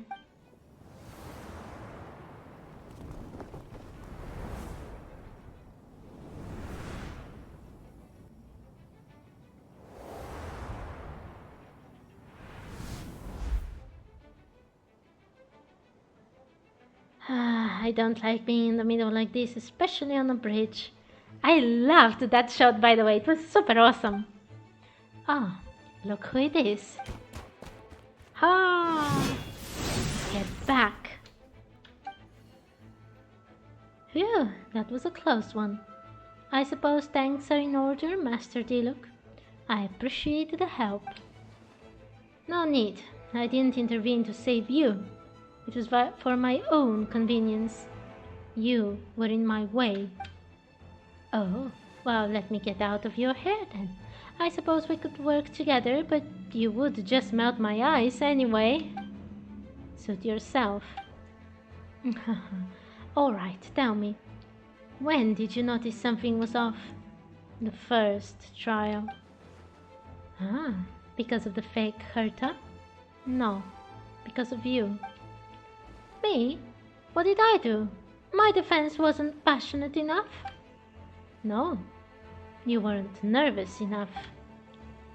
Tell me then, Master Diluc, when do you think I actually get nervous? I suppose we'll see, won't we? Monsters incoming. Huh, on second thought, best not to think about it. They're over there! Diluc, Kaya! If you had time to make it out here, I'm guessing the other areas are secure? What? We can't be here because we care? Maybe this was just the closest spot to the city gate. Maintaining control over the main road means maintaining control over the battle as a whole. You made the right choice. So what's the status over here? All under control, don't worry. My trusty civilian volunteer and I have this area covered. I think you mean the man who held the title of cavalry captain before you. We don't have to bring that up. Well, keep up the good work. We'll go check on the status of the other locations. Good luck. Oh, and I wanted to thank you for what you said in court. If I'm not mistaken, you were on my side by the end. Believe me, he's had his suspicions since the first trial. I suppose it just didn't feel right to believe that someone who helped me in the past could be a cold-blooded hurter. Aw, that's so sweet! Thank you for trusting me, and for choosing to fight alongside us. As for you, Kaya, good work as always. We'll see you soon. Of course, stay safe.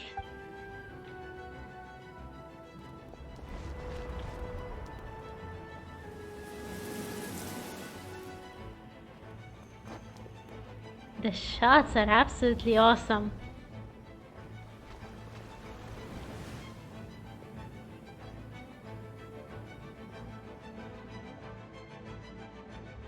Let's dance.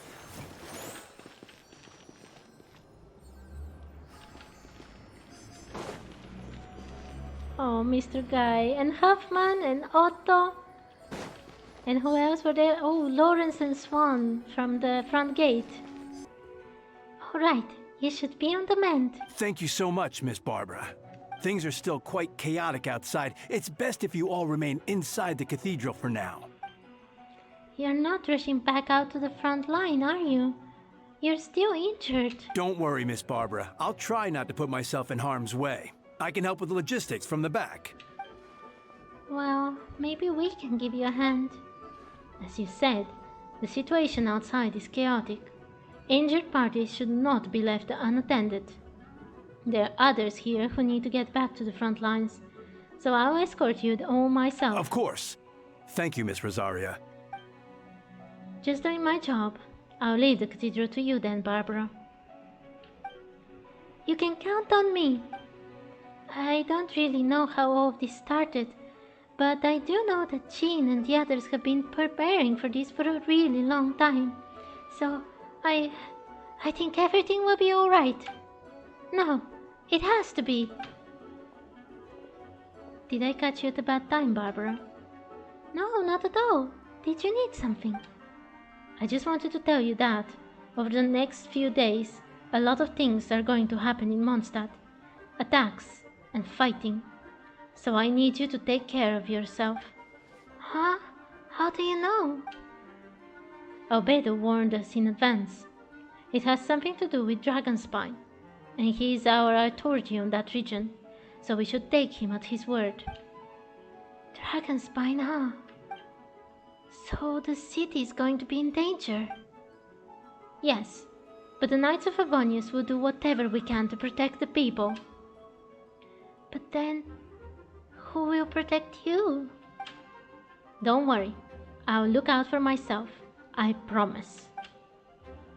Please, let them be okay out there. Sister Barbara, could you lend me a hand? Of course, coming.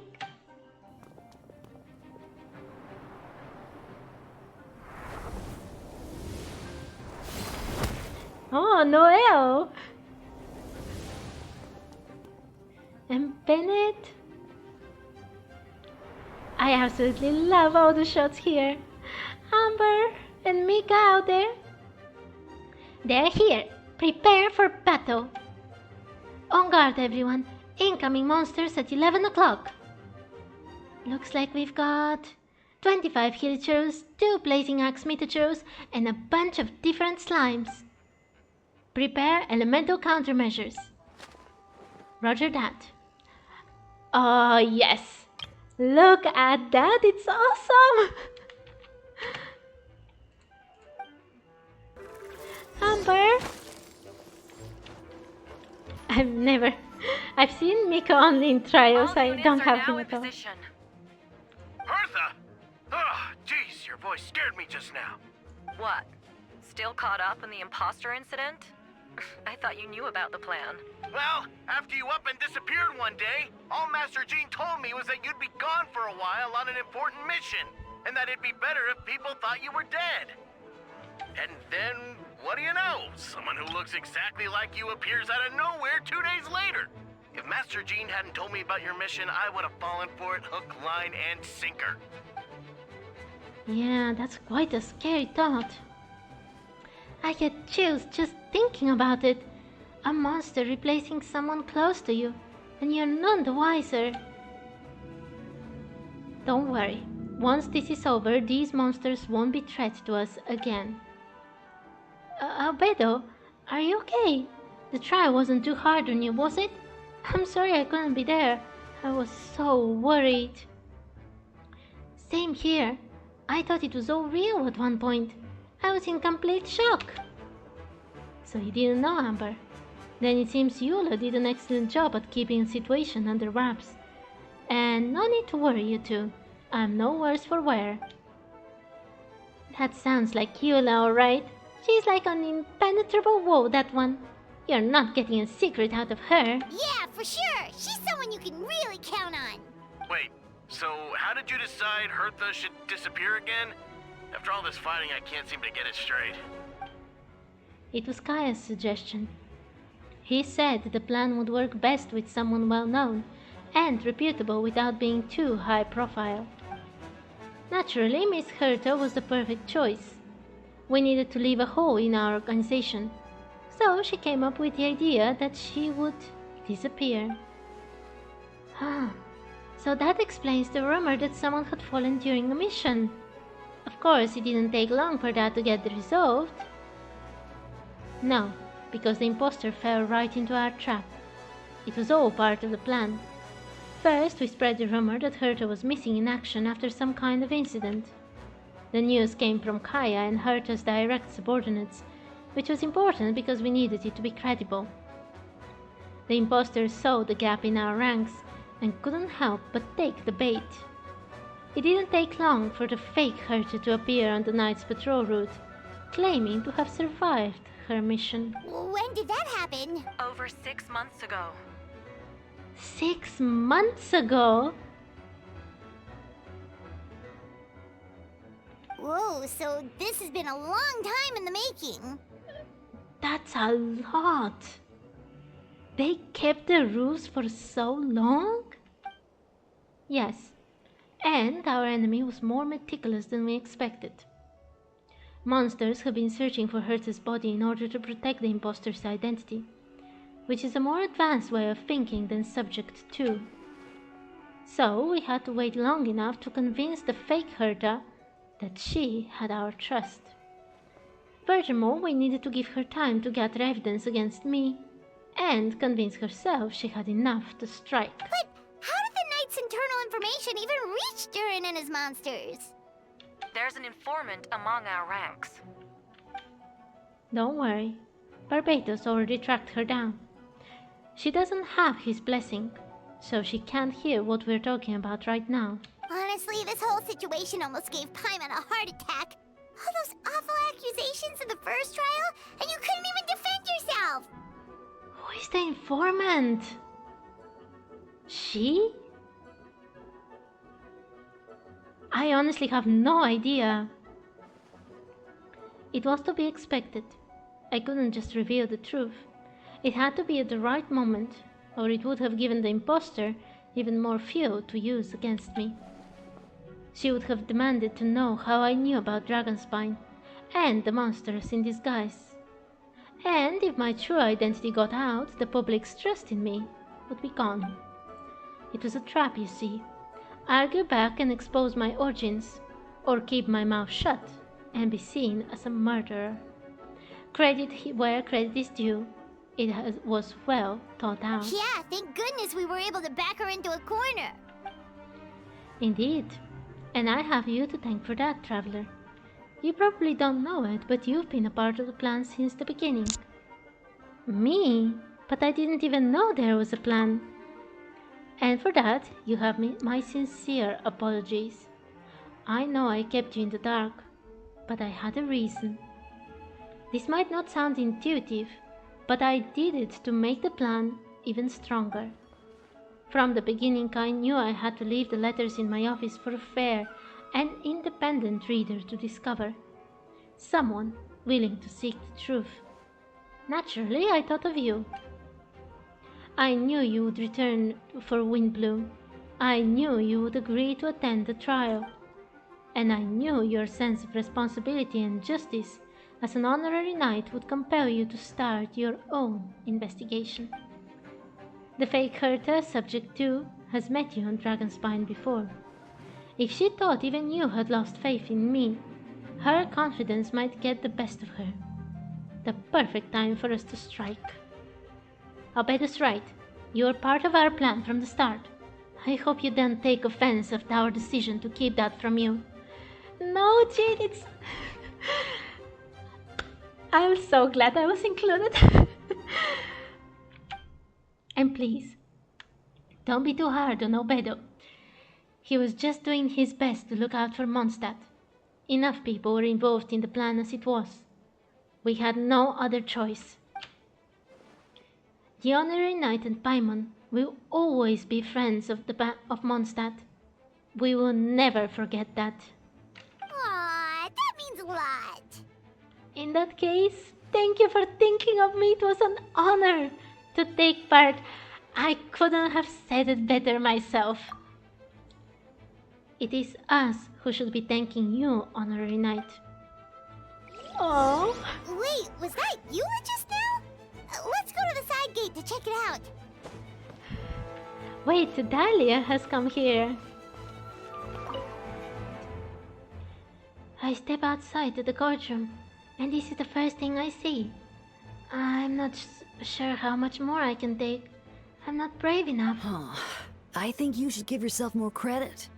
You were brave enough to sit through the trial despite the nature of the allegations. That takes strength. Deacon Dahlia, I didn't see you there. Apologies. Rosaria asked me to come.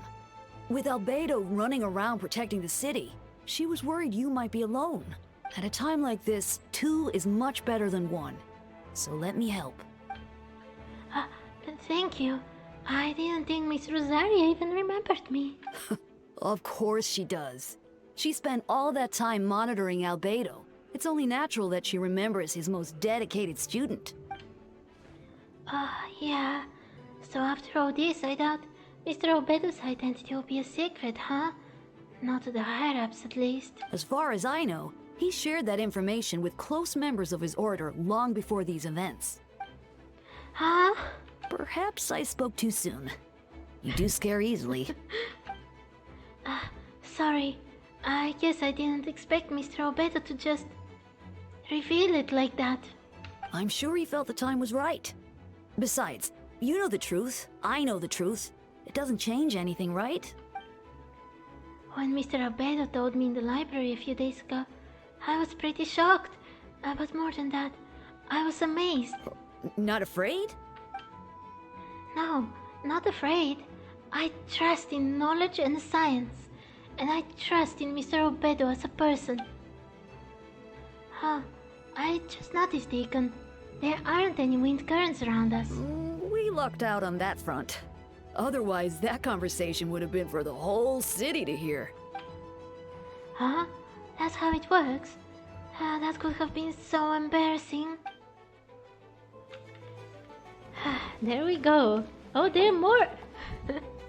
Okay, check beneath the windmill. Gotta say, when I saw you on the side of the road, I thought you were hurt. Not about to whack me in the head. Poor Bennett. Oh gosh, I'm so sorry about that. I was trying to run away, but I just couldn't keep going, so I pretended to be unconscious. Thought I could at least land a surprise hit on a monster that way. I get it. That's a pretty common tactic.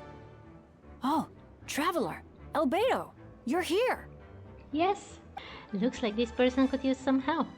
We'll search for a place to keep civilians out of danger. This area appears secure, so remain here in the meantime. We'll be back with an update. Sounds like a plan. So we need to find a place for people to be safe. Ah, that's so cool! Where am I supposed to go? Where is this place that is safe? Diana's cafe? I was supposed to check her first though. Diana, are you here?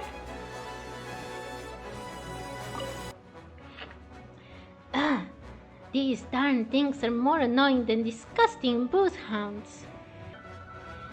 Albedo, Traveler, if you run into anyone who needs a safe place to wait this out, feel free to send them to the Cat's Tail. I'll be here to watch over things, so the tavern will be safe. Thank you, Diana. We'll be sure to do just that. Yeah, I was supposed to come here first and then go to Bennett. Well, you know that I'm a failure in many ways, so that's just consistent with me, okay? Albedo, Traveler, got an update for us? Yes. You can take her to the Cat's Tail. Diana is sheltering people there. Anyone who needs help is welcome. Got it. I'll take her there right away. Thank you, Bennett. Poor Bennett, always getting hit and such. Go to the plaza is the first one. That is the additional one, so we're definitely doing that first. Very nice. Oh, Captain Albedo. Focus on the battle. We've got your back. Thanks for the help. That was over a lot faster than I expected. I'm sure you have places to be, so don't let me keep you. Rest assured, I'll keep the people around here safe. Be careful out there. I know victory will be ours. Oh, Noel. Okay, it's time to go to Eula. It's all my fault. I knew Clea was fast, but disappearing like this? I only lost sight of her for 1 second. How am I going to explain this to Albedo? She's going to destroy everything. Explain what? Poor Eula. Albedo, Traveler, Paimon. What brings you here? We are providing mobile support across the region. Was there something you needed to explain? You can tell me anything. I hope you know that. Yeah, plus we kinda already heard what you said, so... Yeah, just tell us. There's nothing to be afraid of. Clea, she disappeared right under my nose. I'm sorry. I'm doing all I can to find her. I see. Please, don't beat yourself up. Please. Wait! Something's coming this way, and it doesn't look pretty! Alright. fighting first, conversation later. They look so awesome like this. Sorry She that was I'm right next to me, and the next thing I knew, she ran off somewhere. I swear I only lost sight of her for a second.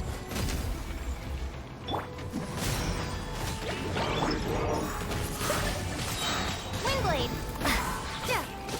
Please here to help. See, kids are fast on their feet. Those songs. I see what you mean. She was not to be underestimated. Jumpy dumpy go! We won!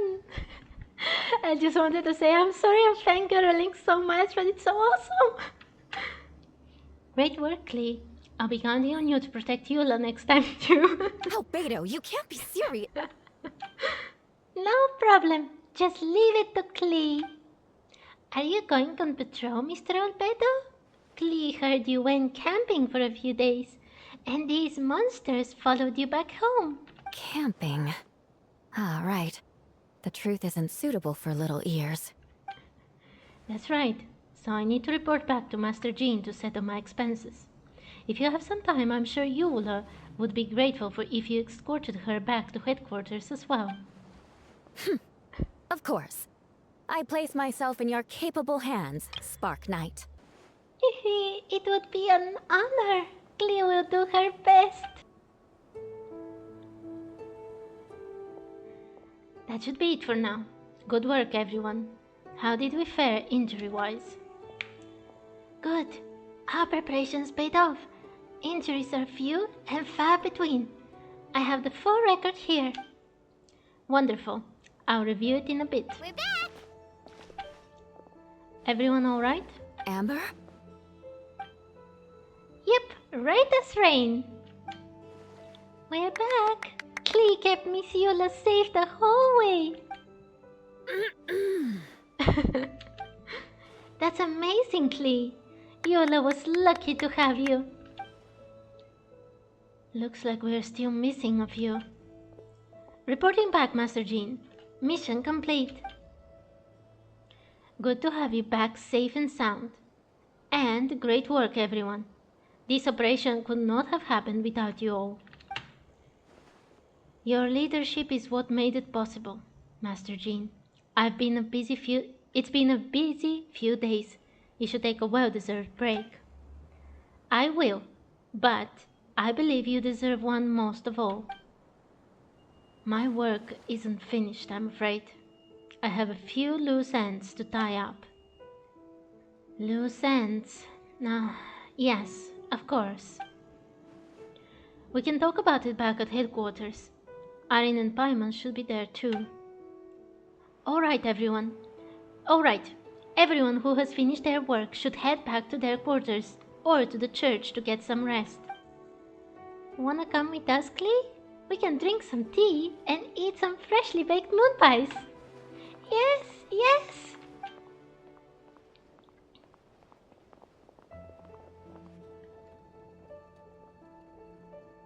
Hi, everyone. Venti, thank you for everything. I know there were difficult moments along the way. Oh, well, wait. Does that mean you saw me running for my life? No, apologies. Just forget I said anything. Just kidding. But you're right. It was tough out there. I almost lost my hat to the wind several times. Any notable information on the wind? Of course. I was out in the city wall for quite some time. I heard all sorts of things. As for something notable, well, I picked up on obnoxious voices and a child's anger. Durin has been isolated for centuries, but absorbing Subject 2's emotions allowed him to understand certain truths about this world and his existence, including the fact that he is no longer Mother's only child, or her most perfect creation. It's obvious he found that fact difficult to accept. The emotions he felt in response were quite genuine and, dare I say, human. If I eliminate the perfect creation, I'll be the only child Mother needs. This mindset arose out of Durin's instinct to compete and survive, and came to dominate all those around him. Of course, the absorption of Subject 2's knowledge allowed him to take a more intelligent approach, accusing me of murder. In the end, however, Durin still lacks sufficient social intelligence. The fact that his army even got this far is a miracle. No wonder Venti sensed a child's anger through the wind. That same feeling. It's close.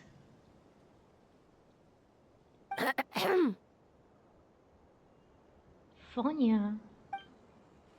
Ah, Miss Fonya. Here to make your report. Oh, nothing much to report, actually. Is that so? During the battle, we were talking about your transfer to the 7th Company. You were in charge of patrols and post-battle reconnaissance this time. How did everything go? Good. No problems. She's the imposter. I see. If you don't mind me asking, why did you come from that direction? And why are you alone? Did you think we were still meeting at the side gate? There was a change of plans. We sent a message over the wind in the last few minutes of the battle. There were a lot of changes during the operation, but I imagine you missed those as well because you're under Durin's influence. And you have been since your trip to Dragonspine over 6 months ago.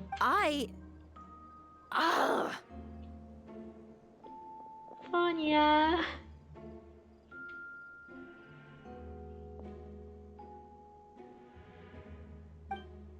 Don't move. Let's continue this discussion back at headquarters. Don't be scared. I'll figure out a way to free you from his powers soon. Alright, the others are looking after Fonya. Please tell me you can help her. I can, as long as the rest of the operation goes well. Wait, the operation isn't over. What do we do now? What happens next is more of a personal project. I've consulted Venti about the possibility of calling a tripartite conference. Ah, yes, that's a relatively new tradition. Grandmaster Varka came up with the idea a few years ago. I still remember when he approached me about asking the lovely ladies of the Hexen Circle for a small favor. Yeah, we're supposed to... How long is this quest? We haven't even gotten to the Hexen Circle yet. The chumminess caught me off guard. If I hadn't known any different, I'd have thought he was talking about his older sisters or something. Older sisters? Is Varka really young or something? I wouldn't exactly call him young, but he's not old either. He's the type to crack a joke at every opportunity, so whatever age that is. Indeed. Anyway, the Tripartite Conference is a gathering of 3 parties, the Hexen Circle, the Animal Archon, and the joint forces of the Knights and Church of Favonius. Lord Barbatos was able to facilitate a meeting between Varka and the mages. Varka looks so awesome! Oh, this is so cool! Varka has quite a way with words, so he was able to gain their favor and convince them to agree to a very important request. Namely, that in Mondstadt's greatest time of need, the mages would return and lend their aid to our nation. Yes, and now I have a request of my own, so I need a conference to convene once again. Venti, if you would. Of course. Traveler, pass me the Dodo communication device. Huh? You're gonna use that thing to call them? Just watch and learn. Okay, I think this should do it. Dodo, Dodo, Dodo, go. What's that ringing? Is it the wind or something? Hold on, that's not the right voice. Wait, Barbados? We got Varka's voice in English! Varka? Grandmaster. Oops, I put in the wrong number. Sorry, Varka, you're probably busy right now. Considering I'm surrounded on both sides with a group on my tail looking to turn me into mincemeat, yeah, I'd say so. I love his voice.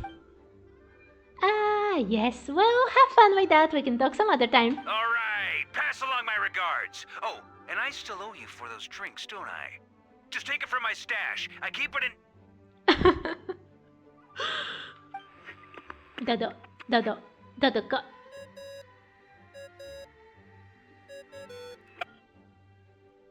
Hey! He was just about to tell us where to find his secret stash! Paimon! Don't tell me he hid it beneath the great tree of Windrise. That seems like a bit much. Dodoko. Hello? Who is this? Greetings, Miss Alice. It's Venti. Venti? Nope, it doesn't ring a bell. Ah, you're really gonna tease me like this. Fine. It's Barbados. Apologies, just a bit of fun. What can I do for you, dear Barbados? You still remember the tripartite conference, right? I'm calling on behalf of a friend. He is asking for a meeting. Oh? And which brave soul is it this time? It is me, Aunt Alice. Albedo, captain of the Knights of Favonius investigation team, requests a formal meeting with the Hexen Circle. And what is your wish, dear Albedo? I want to accomplish something unprecedented. How unprecedented? Something even your mother Rhine-daughter never accomplished? In terms of technique, no. But in terms of location and materials, yes. Okay, that makes no sense. You've piqued my interest. I'll be right there. Be right where? Here? As in this office? Hello again, everyone. Oh, so cute. Hello, Aunt Alice. I see you've turned yourself into a giant Totoko. Darling, isn't it? It even has its own hat. Wow, the attention to detail. Pleasure to see you all again. It's been a while. On behalf of the Hexen Circle, I hereby grant Albedo's request.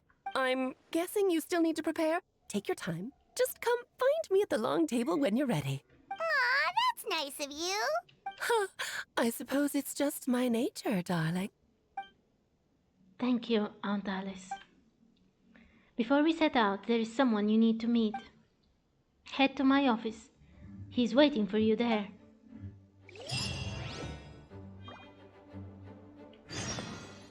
Oh, it's so cool!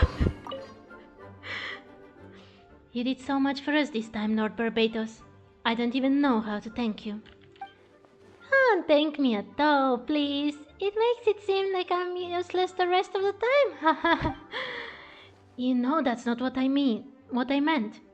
An Archon has their own calculations. Who am I to question their wisdom? Okay, now you give me too much credit. I admit I'm not the most, proactive Archon. You have your own hard work to thank for this result. Oh, and our friends, the Honorary Knight and Paimon, of course. Worried about Albedo's plan? I can't help it. I have full confidence in his abilities. It's just an instinctual response. But in the end, if he sets his mind to something, I know he will succeed. I trust him. That's good to hear. Let's meet the person he wants us to meet. Who is it going to be? Hey, have you ever wondered why Albedo always keeps his office closed? Paimon bets there's a secret snack stash hidden around here somewhere. Aren't all the doors kept closed all the time? Mini Turin! Hey, no not so loud. Mini Turin, what are you doing here? Well, actually, I've kind of been helping you guys in secret this whole time. I tried tapping Paimon on the shoulder during the battle, but you floated away too fast. You were there? Yeah, I've been in Mondstadt for a few days now, but I've kept myself out of sight. I thought people might be scared of me. Oh, don't worry. We aren't scared of you. Thanks. So, what brings you here? Oh, is it Windbloom? There are a ton of fun games this time of year. I did sneak off to the festival for a bit. Even though I couldn't play the games because of all the people, I still had a lot of fun. But that's not why I'm here. Albedo and I made a promise to accomplish something great together. What do you mean? I'm gonna replace the Durin on Dragonspine. I'm gonna be the one who is revived and brought into this world. Wait, didn't that already happen? You left the storybook world, and now you're here. Sorry, I should be more specific. Albedo said he can use alchemy to turn me into a human. Are we going to get a play about Mini Turin? What? Human transmutation. So you are Albedo's intended subject. Yeah, he's been working on it for a long time. Where is the Wanderer? Shouldn't he be here with Mini Turin? And that's what you want, Mini Turin? To become human? I don't know if want is the right word. I don't even know if there is a right answer in a situation like this. But I don't know this. I have just as much of a right to this name. I don't want to lose to the other Durin. Becoming human isn't as simple as just changing form. I know, Albedo talked to me about that. He said the Durin on Dragonspine is a lot more aggressive and primitive, almost like a beast. But Mom created me in a storybook. The pure parts of me can balance out the evil parts of him. If I'm honest, I don't know what that will look like. If I can still be me once I become one with that part of him. Maybe without a complete soul, there was never really a me to begin with? Albedo said these kinds of questions are normal. We're all just trying to figure out who we are. But I'm not afraid of change. I want my life to have meaning. And surprising an evil dragon, becoming human, both sound pretty meaningful to me. That got me a bit teary-eyed. So don't worry, no one is forcing me to make this choice. Well, turning you into a human sounds like a huge project. No wonder Albedo wants to get the mage's approval. Yeah, I'm really grateful to him. We're kind of in the same boat, you know. Albedo told me he's the Kryder Prince, a synthetic human. And if this works, I'll be one too. We'll be the only two of our kind in the whole world. Alchemical creations allowed to live in human form. If all living things are grouped together by species, and there is only one other person like me in this world, I guess that makes us family. Definitely! You've just gotta trust one another! Actually, while we're on the subject, does your friend Hakai know about this? Yeah, where is he? Yeah, I told him I was coming here to fulfill this, duty. He didn't try to stop me, just told me to get a move on then. He didn't say it outright, but I think he supports my decision. Maybe he even thinks it's a good idea to go through this. I'm a little scared, of course, but excited too. Anyway, I'm really glad I got to talk to you at a time like this. I feel a lot better now, so thanks. Oh. I'm feeling a little nervous, but also kind of excited. It's a strange feeling. I've never felt anything like it. But don't worry, I can cope. I got to do my best to stay in a good frame of mind. so that Albedo's plan can succeed. Oh, Mini Torin! Hello, Alice. Welcome, one and all. Please sit wherever you like. So, no unspoken rules to be aware of? I don't want to unwittingly park myself down on some important lady's chair. I highly doubt anyone's going to mind where you sit, Lord Barbados. But thank you for being so considerate. Jean didn't fancy tagging along? A lot happened in the city today. If she left, there really would be no one around to lead the Knights of Favonius. All right, never mind. I was just hoping to treat her to some tea. Oh.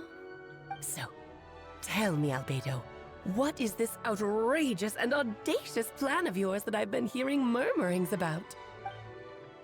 I'll get right to the point. I intend to hurt the evil Durin in Dragonspine. Oh?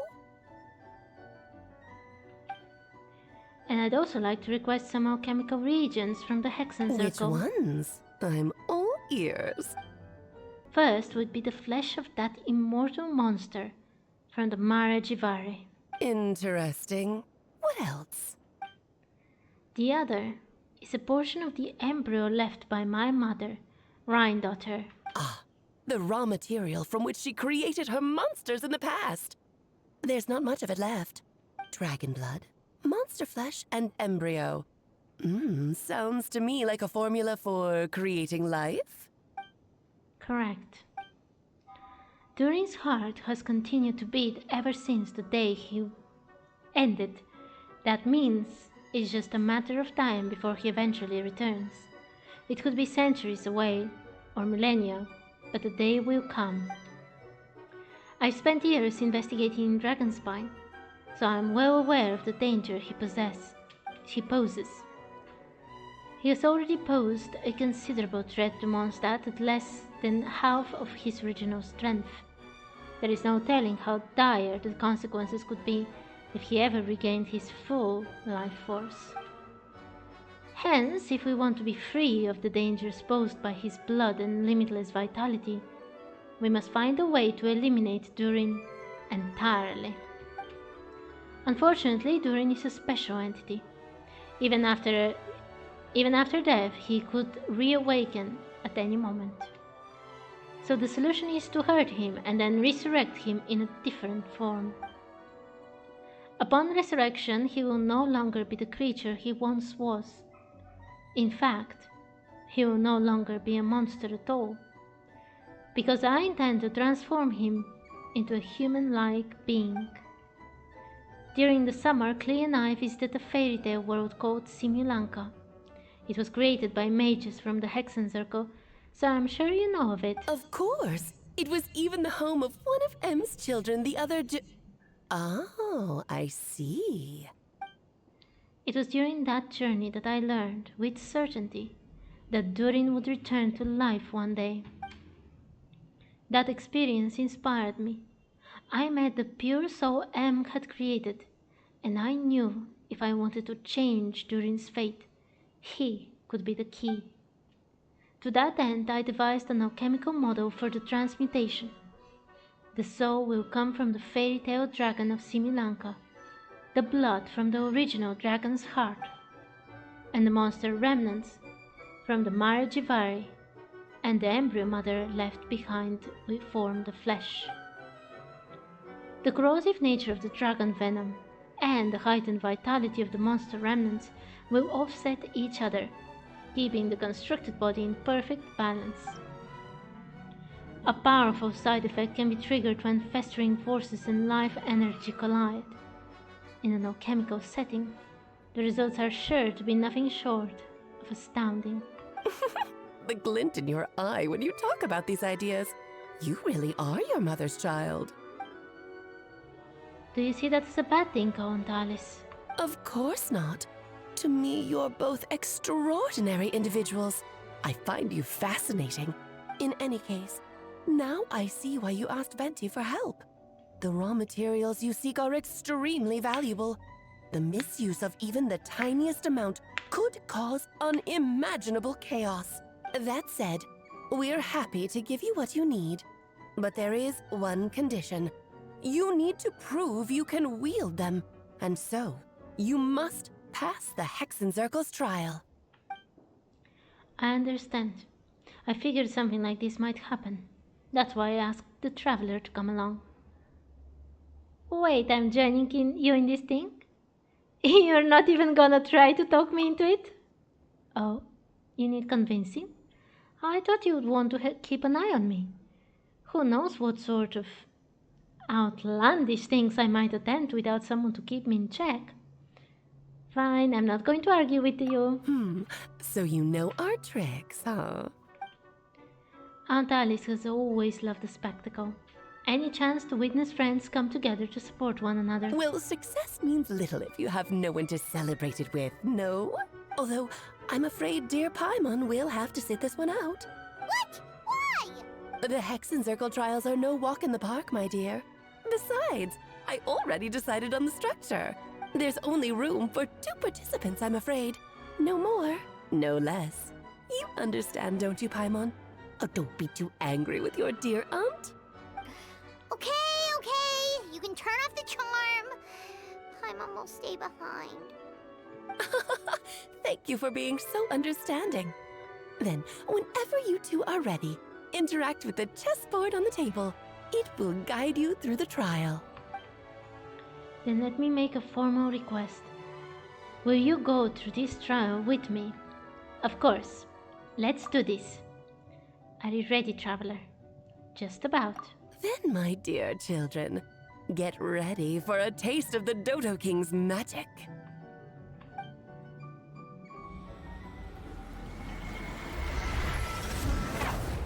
Oh, we became teeny tiny. Going all out on Alice in Wonderland references. It's certainly in keeping with Hexencircle modalities. We've been shrunken down to chess pieces size. Whoa, you're so tiny now. Take extra care of yourselves, okay? What is it? Nothing, it's just Paimon's voice is even louder than usual now I'm this size. She's always so energetic and lively. Nothing can dampen her spirits. Don't worry, you'll be back with her again in no time. You sound pretty confident, Albedo. Aunt Alice? I didn't realize you'd be personally conducting the trial. Well, since your mother has to recuse herself, who better than I to put your abilities to the test? I have prepared quite a riveting new performance just for you two. See? Defeat them in battle. Prove to me that you have what it takes to achieve your goal. Swashbuckle your way to victory like gallant fairy tale heroes.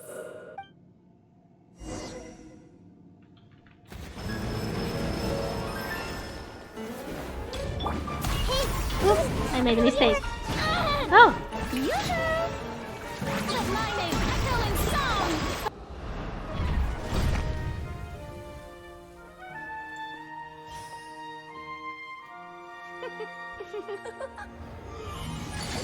Ugh, it had to be this form? A toy really doesn't suit me. Well done, but this isn't over. I will now preside over the second trial. Stare straight ahead, and you will see things as they appear. But change your perspective, and you will see them as they are.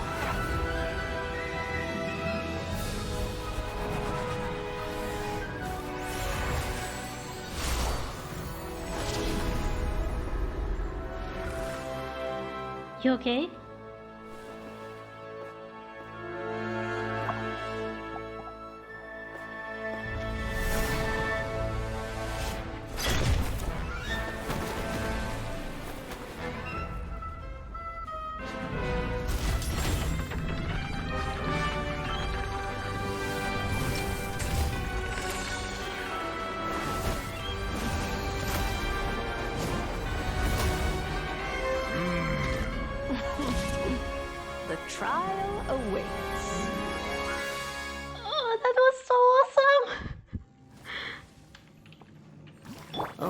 by turning the world on its head, can we see its true colors?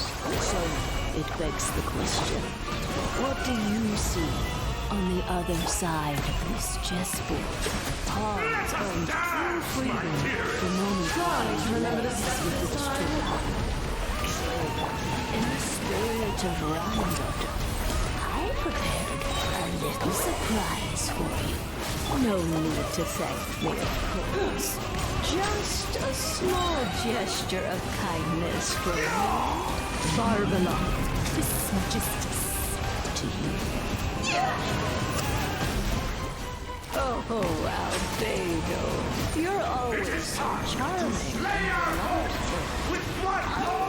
This calls for some pomp and ceremony. I do wish you'd take a leaf out of your book. Feel the sanctioned power. So Mono's master appeared. Yes, very well done. We did it! Oh, they've grown up so fast. I'm so proud. Really? Well then, I'll leave you to debrief the others about today's events. Huh? You're leaving already?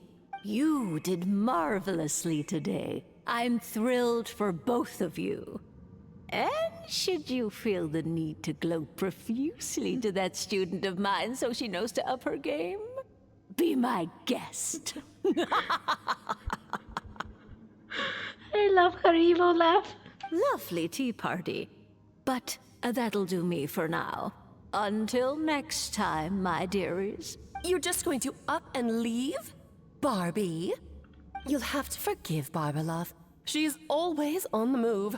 And she never says where she's going either. I think she enjoys the mystique. But if I had to guess, she's probably going for a walk. She's a very health-conscious individual. Barbie was satisfied with your victory. And so am I. Congratulations to you both. You can come back now. Oh, whoops. I need to turn you back to normal first, don't I? You're finally back! Great job! You made it all look so easy! Did I? I think I did pretty badly. Nice to have you back safe and sound. Now time to relax and switch off. You've earned it. Thank you. Felt pretty good to be the trial. Once you've rested up, let me know when you're free, and we'll head to Dragonspine. To deal with the Dragon of Dragonspine, right? Indeed. The sooner we deal with Durin, the better.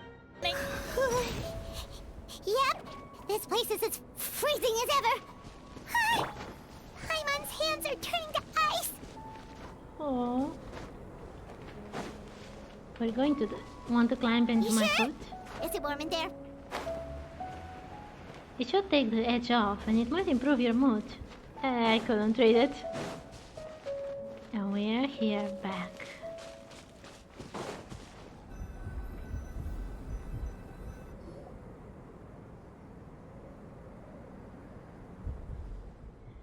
We've arrived. Sorry, Paimon. I have to get to work now. Still beating away after all this time. Leave it to me. You two, stay on guard.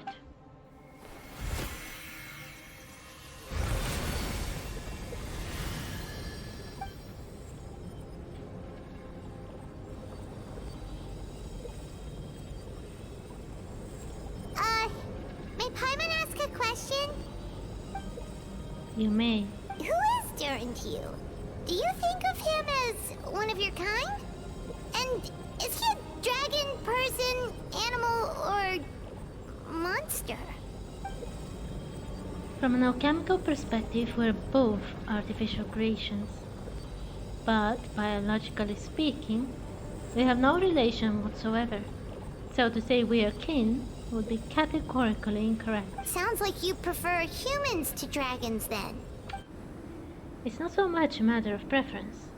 Rather, as things stand, I would say I belong to the class of human, albeit a unique category thereof. But then again, most forms of life in this world possess some unique traits. I am perhaps the most unique among humans, in that I am the only one of my kind. But soon there will be another just like me, assuming this alchemical project proves successful. I believe Mini Durin already told you of his intent to replace the Durin of Dragonspine. After my conversation with him, he also expressed a strong interest in becoming human. It's a fascinating prospect, not to mention an extremely challenging one. But I understand why he came to that decision. Do you see this as an act of creation? Well, understood in the broadest sense, this project deals with both the past and future, and stands to profoundly impact many lives. That primarily is what makes it worthwhile. Helping Mini Durin become who he wants to be is a secondary consideration, though still a meaningful one. By contrast, my personal motivations are nothing so grand and meaningful. I'm just pursuing something I believe in. In my view, to cultivate life which the world cannot generate endogenously is to cultivate the world itself. Whatever aids life in attaining a greater level of perfection improves the world by doing so. Ah, this shot is so awesome too. It is not a question of whether this ought to be done or not, merely whether I wish to. The alchemical enterprise is concerned with deciphering and comprehending all forms of nature. That is the path I walk. Of course, that's not to say that this is just a science experiment to me. Anything that affects Mondstadt, I approach first and foremost as a member of the Knights of Favonius. Does that answer your question satisfactorily? Well enough, thank you.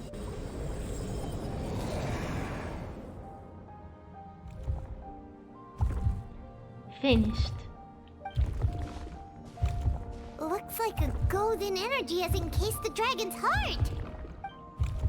The whole heart will be too big. I don't need that much. Instead, I've just removed the core. The rest will soon lose its vitality completely. This time, Durin's body should finally... for good. Wait, but in that case, what's gonna happen to the fake Hertha? And what about the people who fell under Durin's influence? The Knights will keep an eye on them. But as far as I'm concerned, eliminating Durin's influence on the citizenry and creating a new Durin through alchemy are one and the same thing. Armed with his heart, I'll be able to complete the alchemical array and deal with all these issues in one go. This quest was really packed with so much.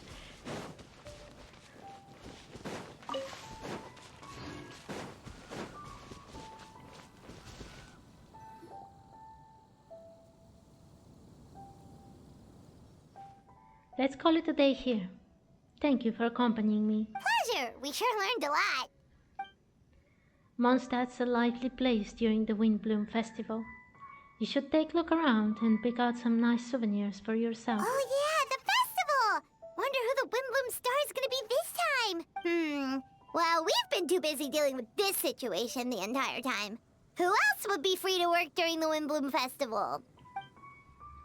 I'm sure we'll find out on the day off. I am very happy with this quest.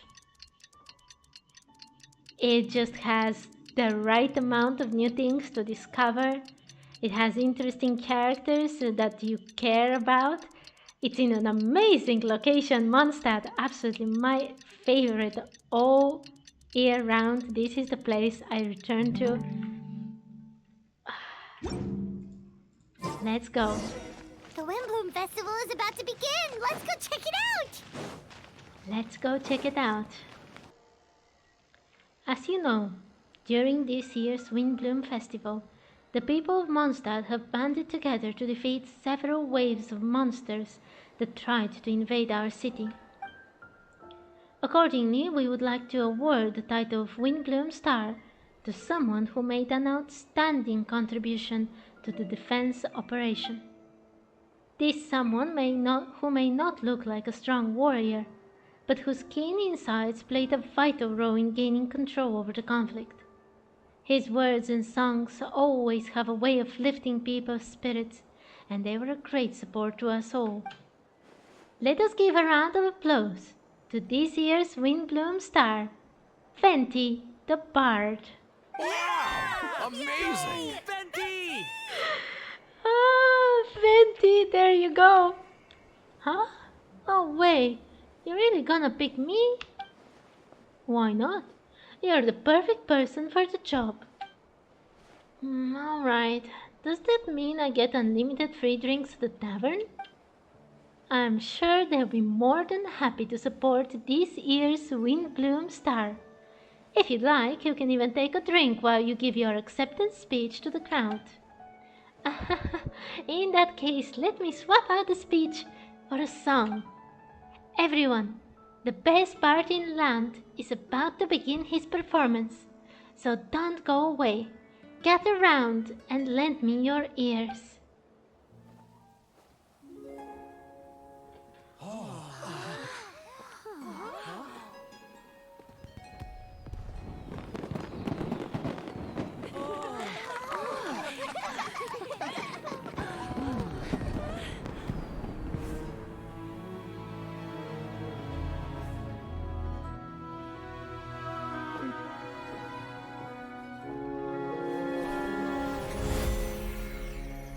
I hereby exercise the prayer of plantation.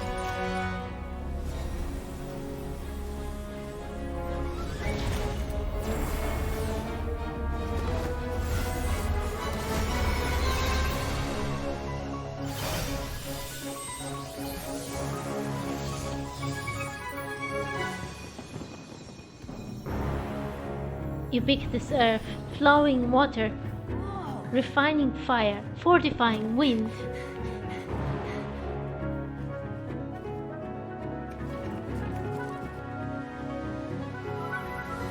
Traverse the 18th, worldly and 20th passage.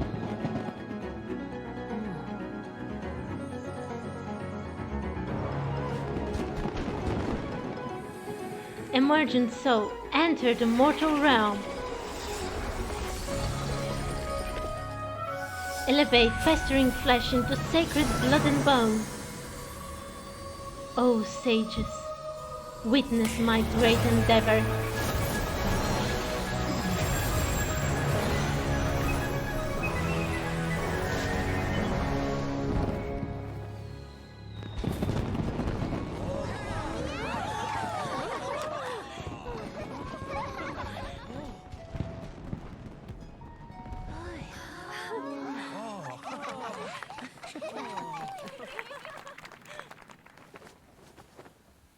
How was it?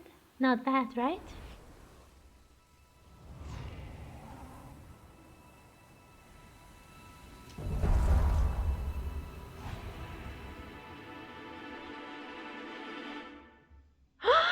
They're going to stop here, no!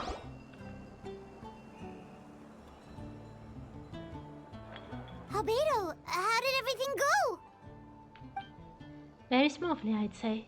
We achieved our goal. Really? So Mini Durin looks like a human now? Correct. However, his newly formed body is still stabilizing. We should give him some time. Incredible work, Albedo. I graciously accept the compliment. It really is rather remarkable what we've accomplished. So, how do you feel right now? Quite good. I did what I set out to do, and achieved a personal goal. I think even she would have made a rare facial expression, had she seen it. She? My master and mother, Gold, Rhine-daughter. A long time ago, she sent me to Mondstadt with the instruction to complete a task of monumental importance, to find the truth of the world. I had a theory about what she meant, and in time I was able to corroborate it. Sure enough, finding the truth of the world basically stood for getting a life. That might be easy for most people, but for someone like me, It meant doing a lot of learning about a lot of things. I had to find out about myself and the world around me, get to know me, and get to know other people. Life is the space that exists between me and the world. To become truly human, I had to inhabit that space. So for an artificial human, finding a life is in some sense equivalent to finding the truth of the world. So that's what she meant, huh? Well, no wonder those monsters wanted to infiltrate the city and replace you. They wanted your life for themselves! Being alive is just existing, but having a life is what makes you truly human. Think that's the message she wants to get across to me. Still, I've found this whole series of events has given me a new inspiration. Becoming human is only the beginning.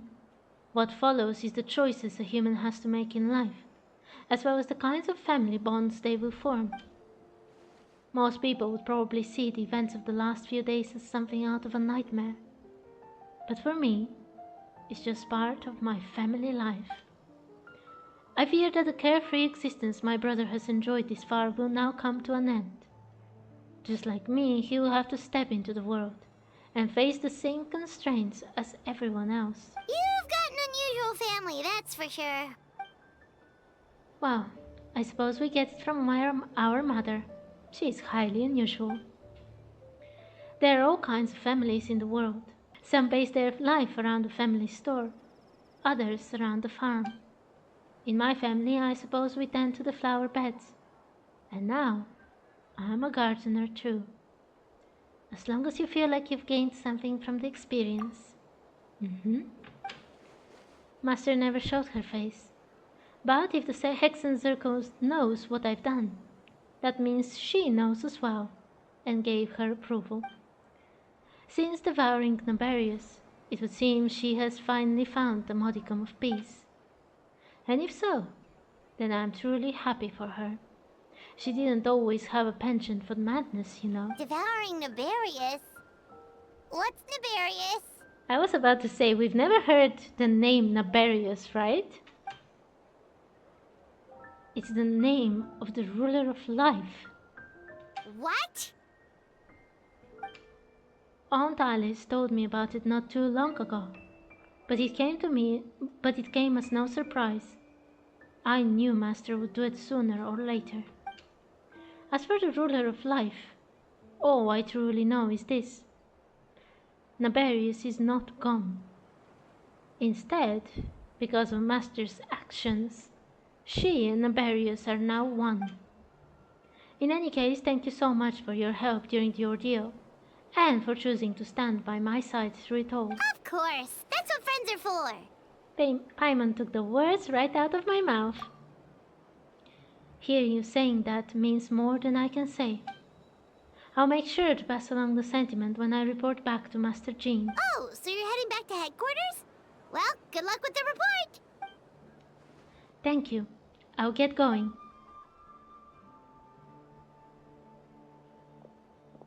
Wow, this Windbloom Festival turned out to be a special one. It feels like we really made a difference. Oh, Paimon almost forgot. If the Windbloom star has already been chosen, what is this year's Windbloom gonna be? Wanna take a guess? Venti, you're back. Well, I couldn't keep my two dear friends in the dark about this year's Windbloom, could I? What do you think of the Cecilia? It's quite fitting. The true feelings of the prodigal son. A sentiment as sweet and warm as a gentle spring breeze. Perfect for the season. Traveler, give me your hand. Huh? The mages are very pleased that you and Albedo managed to pass their trial. Albedo received the materials he sought, so you deserve something in return as well. The Hexen Circle wants you to have this. It contains something entirely one of a kind. A secret of sorts. When the time is right, it will reveal itself to you. So no need to open it right away. Open it! Wow, a gift and a mystery all in one! The mages sure love their secrets, huh? According to the sender, you're probably the only person who could make out use of something like this. So I suppose it belongs with you. Alright, thanks. Well, all I did was deliver it. Although, I did go to great lengths during this whole ordeal. I suppose the reward for my efforts wouldn't be out of the question. You've helped a lot, Venti. How about we treat you to a drink? Really? I'll hold you to that, you know. Now going back on your word. Of course, Dad! Let's go to the tavern right now! Music to my ears. I'm so happy I could fly. It's like this festival was made for me or something. When no love remains for the songs to tell, the world becomes naught but an empty shell. Cruel is said fate, cruel it may be, were it not for a hero who should set us all free. Through shadows so cold, he sought wisdom untold, chasing a fragrance the wind only knows. Thus wistfulness waned and faded into night as he stepped from the darkness and into the light.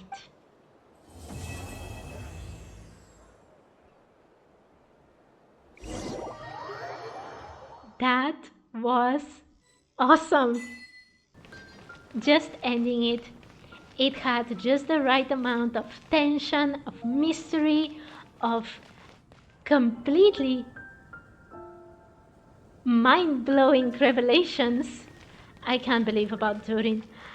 That was what they spoiled me. I told you I saw it on a stupid thumbnail. Some YouTuber put it that Durin will return, and I'm very angry with them still. I will not name them, but I'm very angry with them. But the quest was amazing. All the locations looked amazing. The music was awesome. The fights were exactly what I think they should have been. The story, 10 out of 10. Absolutely great. But my voice is almost out. Even though it was not a bookworm challenge, I had to read a lot and my throat hurts. So this is where we'll stop. Thank you for watching and see you next time.